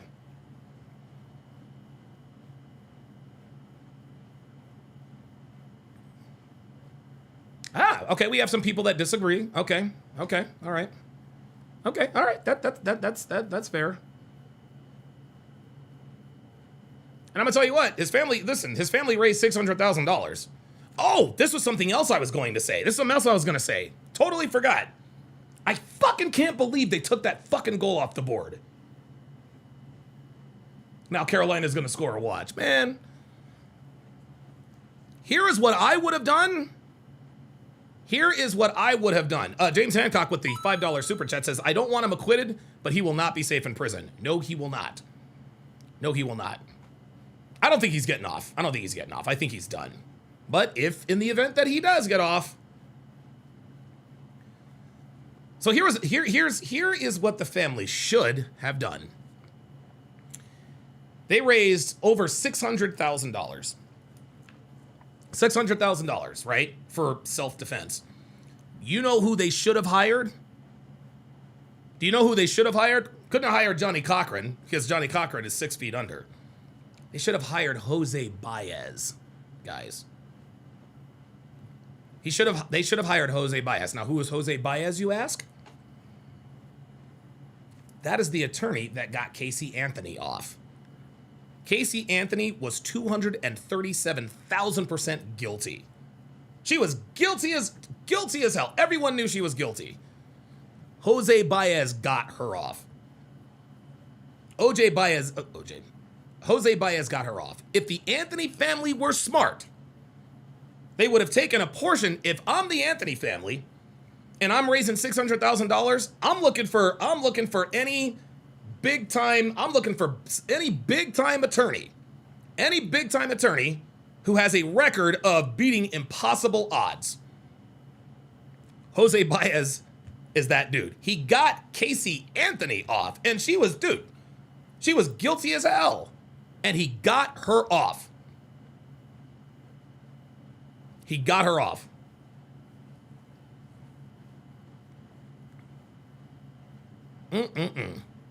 Michael Steven says 600 grand went to his mama's wigs and purses and nails. Yeah, you're probably right. Marjorie Smith says Sean Kent is awesome. Oh, I don't know who that is. The dude says the prosecutor asked him to demonstrate a stabbing motion, then pressed him on who he believed he was right. Says, I think Karmelo was in the wrong, the teen said. Yeah, dude. Dude, he's done. He's done. He's done. Sleet Tack Nation says, if he is acquitted, I pretty much guarantee white people won't be rioting or burning down Tractor Supply and Boot Barn. Only blacks are allowed to riot and burn down entire cities. Yep. There you go. There it is. Martha Dillard says, yeah, that was Florida, though. Yeah, he could find... Yeah! That's what I'm talking about. We got it right back. There you go, Jack Eichel. Now it's 1-0 Vegas. What?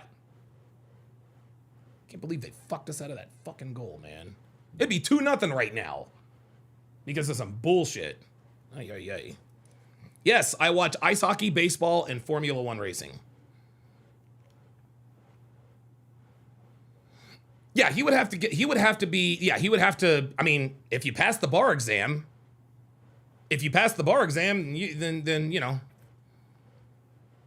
FBS says Karmelo and his Anthony would be sued relentlessly if he's acquitted. Oh my God, you got that right. I think people, dude, I'm telling you, these people who are, there are still people that are donating. You know what? I'm going to pull up Carmelo's Give, Send, Go. There are still people donating to this dude. Look, check this out. This is insane. Look at this. This is incredible. Look at this. Look at this. 35 minutes ago, $20. 42 minutes. Look. People are, dude, couple hours, an hour ago, $100. $100. This is what's wrong with the black community, man. This is what's wrong with the black community, guys. They literally, let's just call this what it is. Let's call this what it is. They rewarded this kid for stabbing Austin Metcalf to death.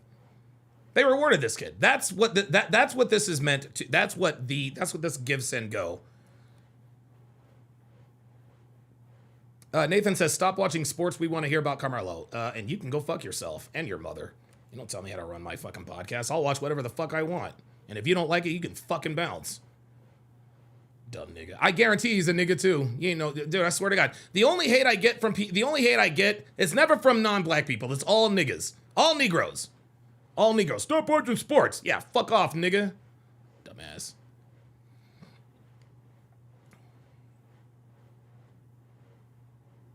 H. Fisher says, I think Karmelo should receive some time. He made a terrible decision, not a lifetime. I disagree.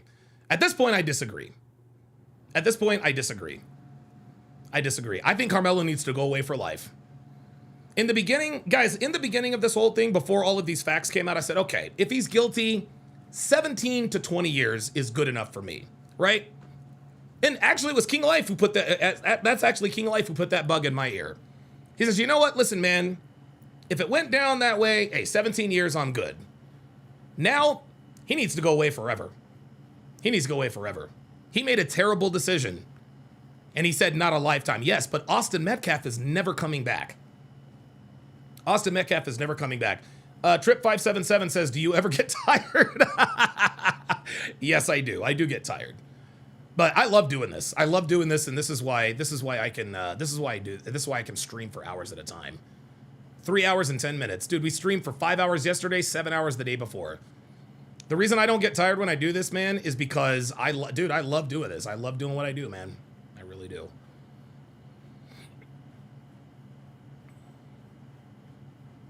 Alden Outdoor says, I think Karmelo needs to be sent under the prison. Yeah, he absolutely, yeah. Keaton Mom says, I wonder who the defense is going to call. That's a good question.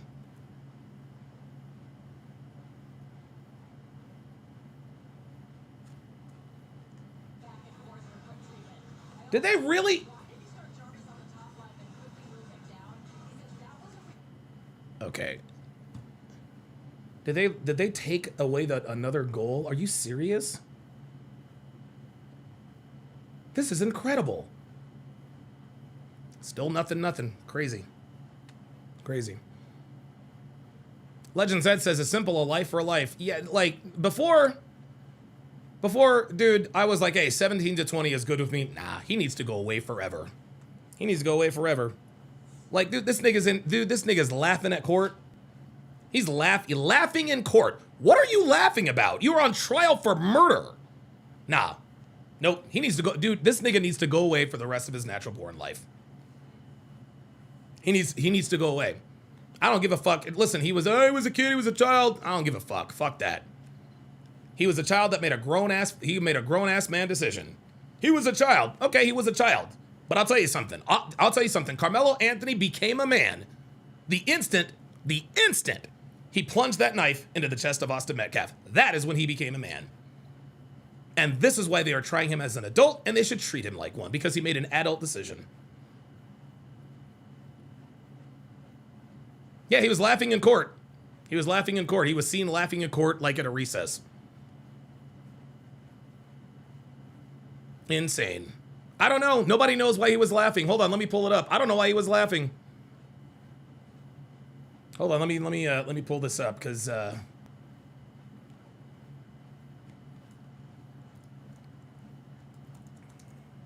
here we go. Here we go, right here.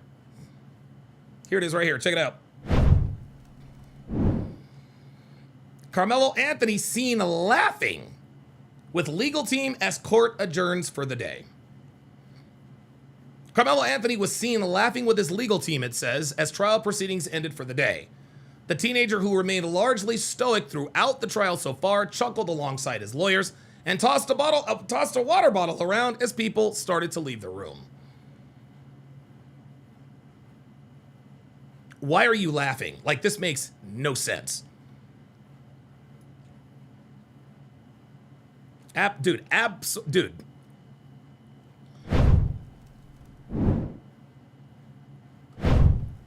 Insane. Seen laughing. Yeah, Ricky Tefe, I hope that pronounced that correctly, said, yeah, laughing all the way to the bank. Yeah.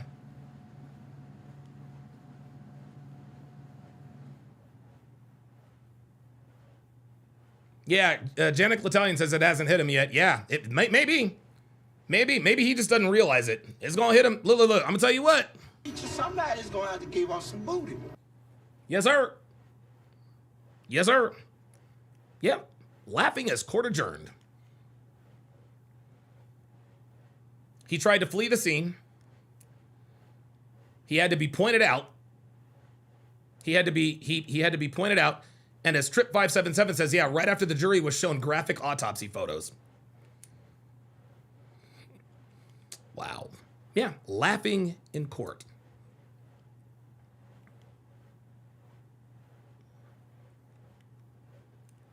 Mac says his parents and lawyers are lying to him. Yes, they are. Look, man, like, dude, this is,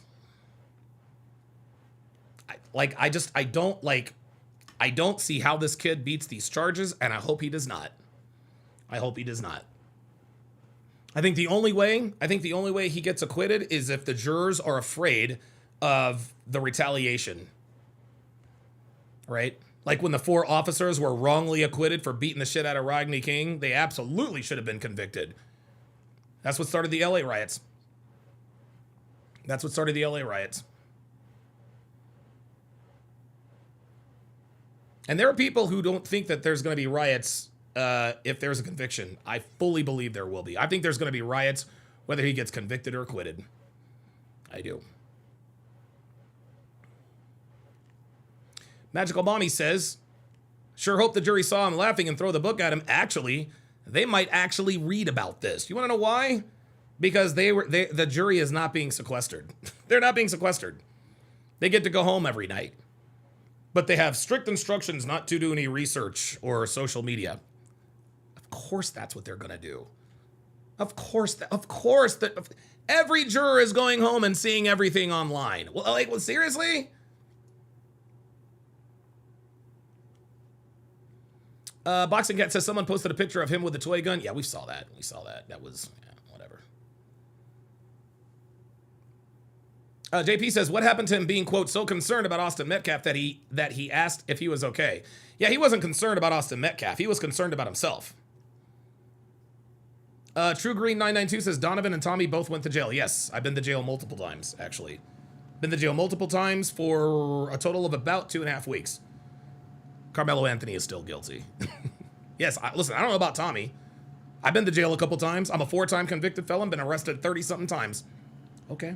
Karmelo Anthony is still going to prison. Still going to prison. Jamal Miller says something shady going on. Yeah. James Hancock, with a $5 super chat, says if he gets acquitted, the riots would be worse. The rioters would feel emboldened. This is why I'm telling you. It doesn't matter whether he is convicted or acquitted. Niggas gonna riot. The reason why they'll riot if he's convicted is because they'll be upset with the conviction. The reason they will riot because of an acquittal is because if Karmelo Anthony is acquitted, that literally means they can do whatever they want. Wait, you mean this kid can get away? If he can get away with murder, sure. We can rob a few Nike stores, rob some liquor stores, burn down the city. We're good. We're good.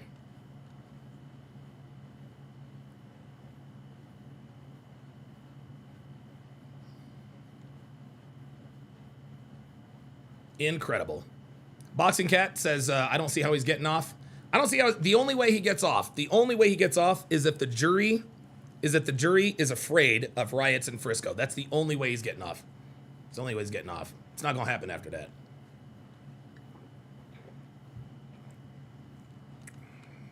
Oh, you guys don't think it's going to happen in Texas? Okay. I don't know. Whatmore says this might just set off another civil war. Look, man, I'm telling you, I said this when it happened.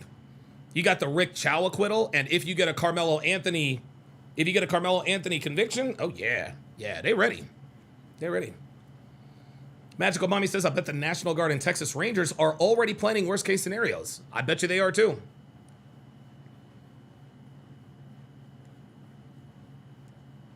Sheila says, why would they be afraid they're going to riot either way? I think they are.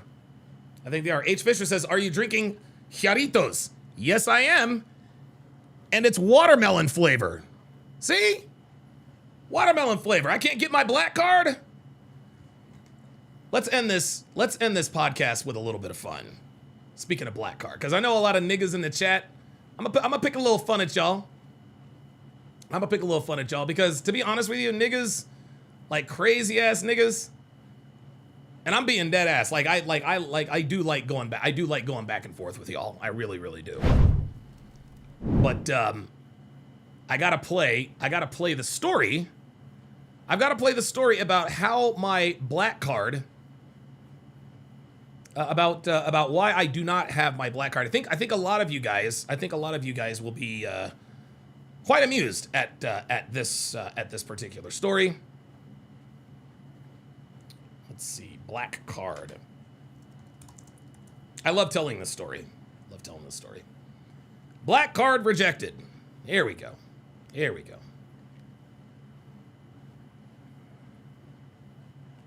And got rejected. And a lot of people say, well, all right, guys. So listen,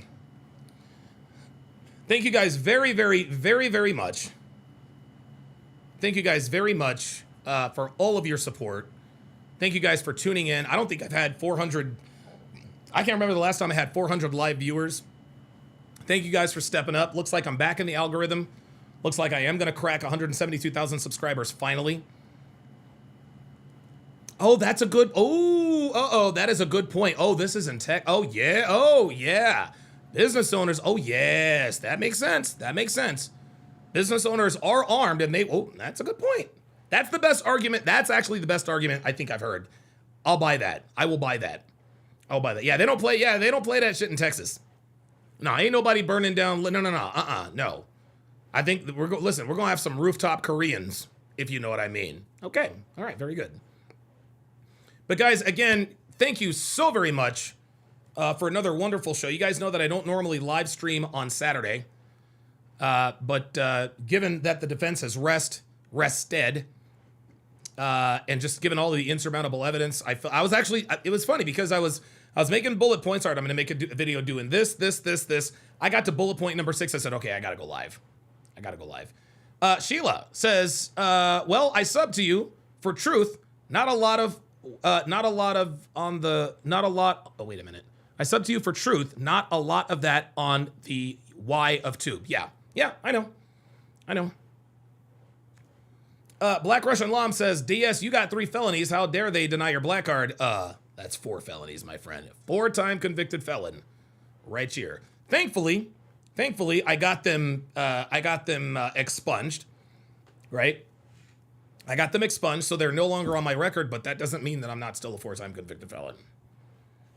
You know. I'm not proud of it, but I'm not ashamed of it either. This is why I know Abba and Preach watch my show, because Abba's like, I'm not proud of it, but I'm not ashamed of it either, bro. I'm the only one that has ever said that. So thank you guys very much for making my Saturday much more enjoyable. And so without further ado, this is the story. Hang on a second. Hold on. Wait a minute. Hang on a second, y'all.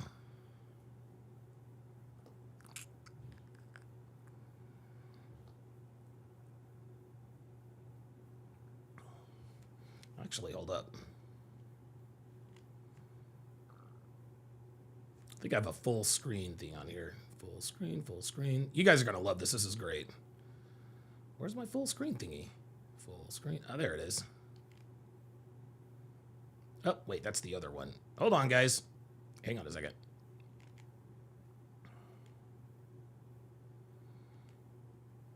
There we go. Oops. There we go. Without further ado, here is the story about how I got my black card rejected. Thanks for watching, guys. We'll see you next time. You lost your black card. Well, no, I've never really had a black card. And so I'm going to tell you the story of my black card application process. So back when I was 16 years old, I became a civilian for the first time in my life. Okay, I'd been raised on military bases since I was born, but when my folks split up for the second time, my mother decided to send for us to North Carolina. Now, North Carolina was unlike anything I'd experienced in my entire life. despite having lived in several different states, I'd never lived in the South, the American South. So that was the first bit of shock that I went through. The second shock I went through was the segregation I experienced. Now, as a then junior in high school, the only diverse table at lunch was the band table. And so as a drummer, I sat with the symphonic and marching band during lunch. There were black kids, white kids, Hispanic kids. We even had a couple of Asian kids, which I was familiar with having around, because I attended elementary school, middle school, and some of high school in Hawaii. But the most shocking and unexpected phenomenon I experienced was the way the other black kids treated me. Outside of my bandmates, my classmates used to tease me all the time, right? They made fun of the way I talked. They made fun of the way I dressed.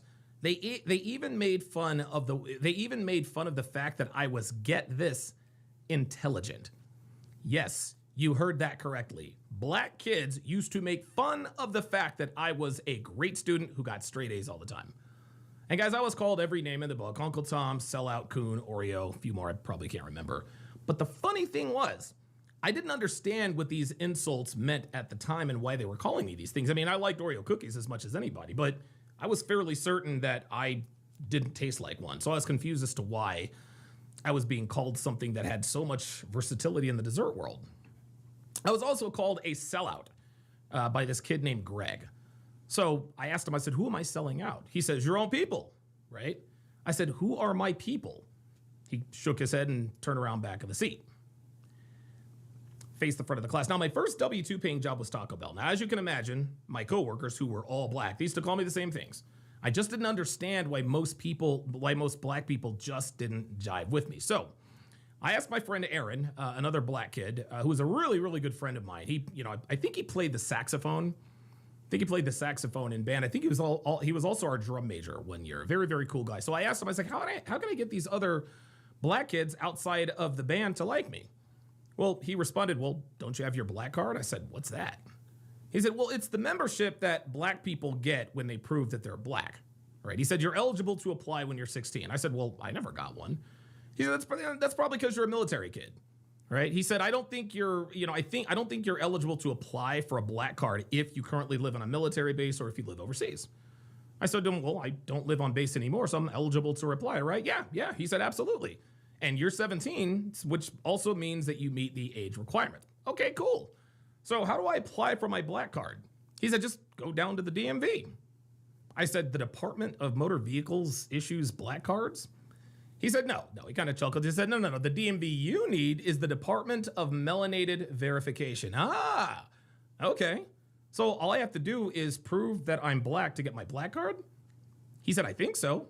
If all you have to do is prove you're black, you're a shoo-in because, well, you are black.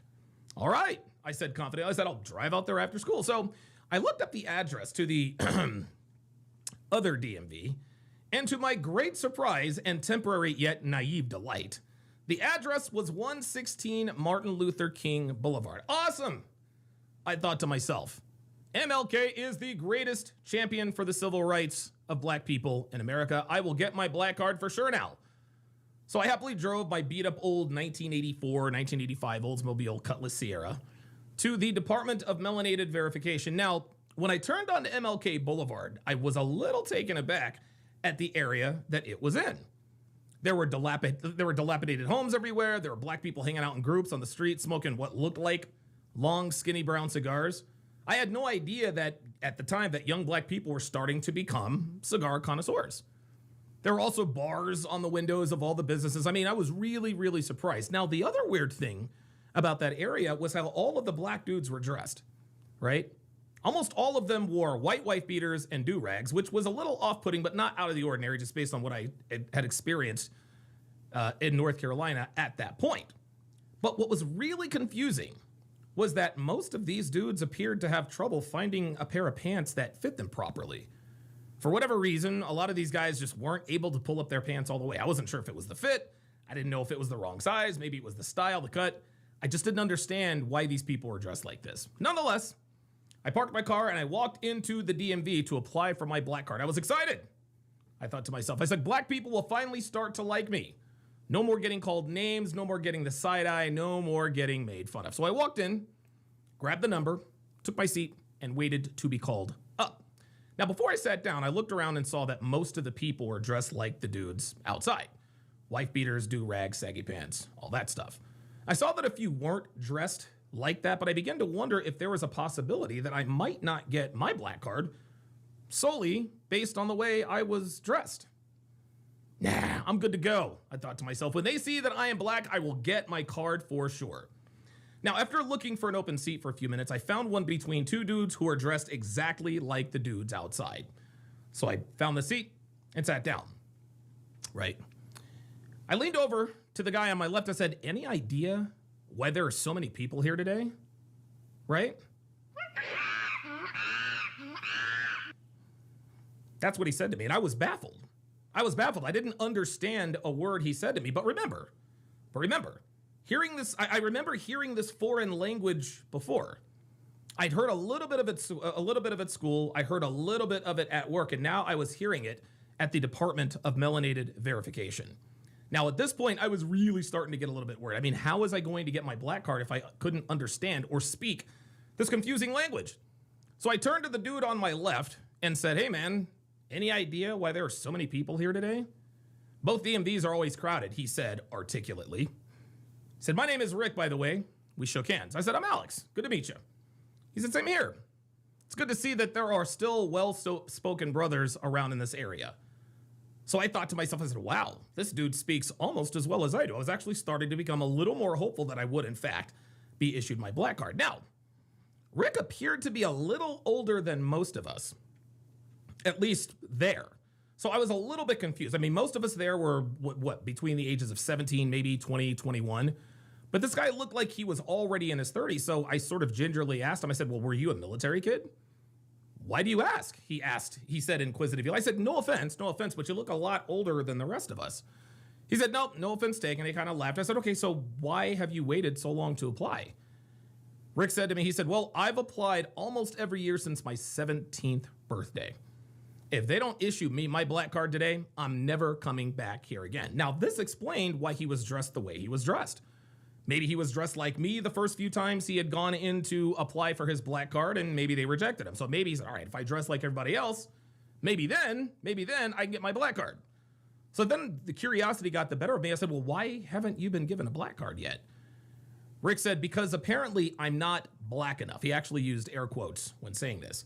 I said, but you are clearly black. I said, surveying his clearly melanated skin. I said, isn't that enough? He laughed out loud. He said, not even close. I said, what do you mean? Before he could answer, the dude on my left decided to chime in. And here's what he said. Now, he looked visibly agitated, but because I couldn't understand him, I just kind of shrugged my shoulders and turned to Rick and slowly shook my head as if to say, can you help me out here? Now, at this point, I wasn't sure that Rick could help me because I could understand him and he could understand me. So I was a little worried that he might not be able to understand the other guy either. Hang on, he said, I'll take care of this. Right. He then leaned forward and looked at the dude on my left and said, holy shit, I thought to myself, this dude is bilingual. He speaks that dude's language. The dude on the left fired back. Rick fired back after that. Now, after a while, the dude on my left stood up and pointed his finger at Rick. He sounded angrier this time. I didn't know what they were arguing about, but I may have made out the word coon. Now, I could have been wrong because, again, I didn't speak the language, but that's what I thought I heard. Then Rick stood up and got in the other guy's face. They looked dangerously close to fighting, but no one there seemed to really care or notice. Things continued to escalate from there until one of the security guards came and broke it up. He said, you two need to settle down or you will be asked to leave. Now, Rick sat back down, but the other guy looked genuinely confused. So the security guard addressed him directly. That seemed to do the trick because he slowly sat down, never taking his eyes off of Rick. I leaned over to Rick. I said, what was that about? He said, typical nigga shit. The other dude must have understood what Rick was saying because he stood up again, but the security guard was on top of it this time, telling the dude once again, My guess is that the security guard probably gave him another warning to sit down lest he be escorted off the premises.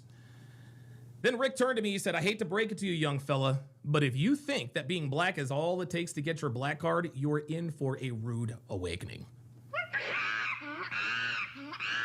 Now, that came over the intercom. Rick looked down at his ticket and said, yep, that's me. He looked at me, he said, good luck, man. He said, you're gonna need it. Rick got up and went to window number 4. Now, at this point, I'm definitely panicked. How was I supposed to know when they called my number when I don't understand this mysterious language? So what I did is I kept an eye on Rick at window 4, who appeared to be in an argument with the DMV worker. It obviously wasn't going well. Then I heard another sound over the intercom. I kind of looked around frantically trying to see if anyone else was standing up, but nobody was moving. And after a few minutes, people started looking around like, who is anybody gonna stand up? Same thing. So now I looked at my ticket to try to see if there was some sort of, is there some sort of translation to this? But just as I was thinking of asking Rick what they said over the intercom, the security guard yelled out, number 27, go to window number 9. Number 27, go to window number 9. I said, that's me, that's me. The security guard kindly gestured me over to window 9. Now I saw him smiling at me and shaking his head rather, which kind of confused me a little bit, but I quickly put that out of my mind when I arrived at window 9. So I said hi to the DMV worker. I assumed she said hi, but again, I didn't understand her. She said it again. Now I'm nervous. This woman is looking right at me and expecting an answer, and I couldn't give it to her. A third attempt at communication, I said to her, I'm sorry, ma'am, I don't know what you're asking me. The DMV lady then turned her head and yelled out. Then she stood up and walked away from the window. Now I'm thinking to myself, did I fail because I didn't understand the primary language of the black community? Just as I was thinking my black card application was going to be denied, another lady walked up and said, first and last name, please. I breathed a sigh of relief and quickly answered, Alex Hopkins. She said, okay, Mr. Hopkins, we're gonna ask you if you could determine whether you're gonna get your black card today. I said, well, as you can see, ma'am, I am clearly black. We don't know that, sir. I'm sorry, I said. She said, your black isn't determined by you, it's determined by us. Just like you can't drive and let you get a license from the Department of Motor Vehicle, you can't call yourself black and let you get a black card from this DMV. Okay. She said, first question, are both your parents black? I said, yes, both of my parents are black. She said, then why are you light-skinned? I said, well, because recessive traits are sometimes shown in the, never mind, she interrupted. Are your parents still together? I said, no. She said, oh, okay, that's what's up. And she marked a green check next to that question on the questionnaire. Who you voting for in next year's election? I said, well, definitely Bill Clinton. Okay, that's what's up. Another green check mark. I was beginning to think I had this in the bag. I had 3 green check marks thus far. Now, as a side note, I saw the dude who got into it with Rick earlier a few windows down, but he looked a lot less agitated. In fact, he looked, dare I say, happy. I couldn't understand a word he was saying, but he was clearly having as good an experience as I would. Hey, man, I guess we're both going to walk out of here with our black cards. Next question, what kind of music you listen to? I said, well, I love classic rock. I listen to a little alternative. Big fan of Green Day, Blues Traveler. The girl looked at me suspiciously, so I added, I also listen to rap. Dr. Dre, Ice Cube, NWA. She didn't look convinced, so she asked me, okay, what's your favorite Dr. Dre track? I said, G-Thing. I said, 1, 2, 3, into the 4. She said, okay, all right, I got you. Gave me another green check. I said, she said, where you from? I explained to her that I was born in Philadelphia, but I had lived in several different states because of my dad being in the military. She said, okay, what's the name of the last street address? I said, okay, my last street address was 2387D Mercury Street, Honolulu, Hawaii, 96818. She looked disappointed and marked a red X on the application. She said, any siblings? I said, well, yes, 2 brothers and 2 sisters. She said, all the same daddy? I said, well, of course. Another red X. She said, you got any kids? I said, huh? You got any kids? You got any sons, daughters? I said, no. Another red X. How many nieces and nephews you have? I said, huh? How many kids do your siblings have? I said, well, my sisters are 16 and 15, and my brothers are 15 and 12. What are you talking about? She raised her eyebrow as if to expect an answer. I said, none. I don't have any nieces or nephews. Another red X. She said, you got a girlfriend? I said, uh-huh. What's her name? I said, Jill. What's her race? I said, white. Another red X. What's your current GPA? 4.15. Another red X. You plan to go to college? Yes. Another red X. What's your thoughts on Rodney King? I said, well, the cops were clearly wrong for beating the crap out of him, and I think the cops should have gone to jail for what they did. Ding! She gave me a green check mark. Then she asked me, if you don't succeed in life, whose fault is it gonna be? I said, well, it's gonna be my fault, right? Because we're in control of our actions, right? She gave me a red X. She said, last question. I know the answer you finna give, but I'm gonna ask it anyway. Do you think OJ did it? I said, well, yeah, they found his blood in the Bronco. He had motive, opportunity, and he had a history of beating up Nicole. She took a large stamp and pressed it on my folder. Bang! It was rejected. I said, why am I not being issued a black card? She said, is you for real? I said, yeah. Explain to me why, despite the fact that I'm black, I'm not getting my black card. She says, you may as well be white. I said, huh? She said, you talk like a white boy. You don't live in the hood. You and your siblings all had the same daddy. You like white girls. You actually think OJ did it, and you don't realize that the white man is keeping us down. I said, okay, but I'm black. She said, boy, bye. You as black as the middle of an Oreo cookie. I said, what are you talking about? Next, she said. Now, on my way out of the lobby, I saw the dude who got into it with Rick earlier getting his picture taken for what no doubt was for his black card. So when I got outside, I saw Rick smoking a cigarette and shaking his head in frustration. He said to me, didn't go well, did it? I said, no, it didn't. He said, I tried to warn you. And so I said, well, what exactly does it take to get a black card? Rick put out his cigarette and said, in order to be issued a black card, you have to side with blacks in any and all situations, regardless of whether they're right or wrong. You must endorse that your hardships and struggle is because of white people and not of your own fault. You have to be against black men dating white girls while simultaneously be okay with black women dating white men. You have to submit to the great and powerful black woman, and you can't care about education outside of us just talking about how important it is. I said, wow. He said, oh, I'm not done. You also have to. I said, no. That's enough. I don't think I will ever have my black card, I said to Rick. And to be quite honest with you, I don't want it. Gentlemen, the so-called black card, that is exactly what is destroying the so-called black community. And you know, the interesting thing about the so-called communita is that it is a glimpse into the future of what our country will look like if feminism continues to permeate the fabric of this country. Look at the obesity rate in the black community. The average black woman weighs 187 pounds. That's a direct result of the body positivity movement that feminism started.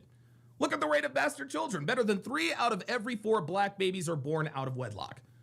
Feminism started the whole free love movement, but unfortunately, the so-called black community must have completely missed out on the whole birth control movement. The black community also leads the league in unchecked hypergamy, as 3 out of 4 black women will never be married. Incidentally enough, most black women are single mothers. Yeah, I said it. Most black women are single mothers. Offended? Okay, cool. Think of all the black women you know. Think of all the black women you know in your life. How many of them are single mothers? Yeah, thought so. You can thank feminism for that too. Listen, man, the list goes on and on. But these reasons, among others, is why the world doesn't take American black people seriously. Black people have all the rights, if not more, than any other race of person in this country. Black Americans have HBCUs. They have black-owned businesses, streets named after black people, private black clubs, Juneteenth, affirmative action, DEI, welfare, which is literally reparations, but they still scream racism. Yeah, no thanks. You niggas can keep your black card. Yeah? Well, thank fucking God I'm not associated with you monkeys.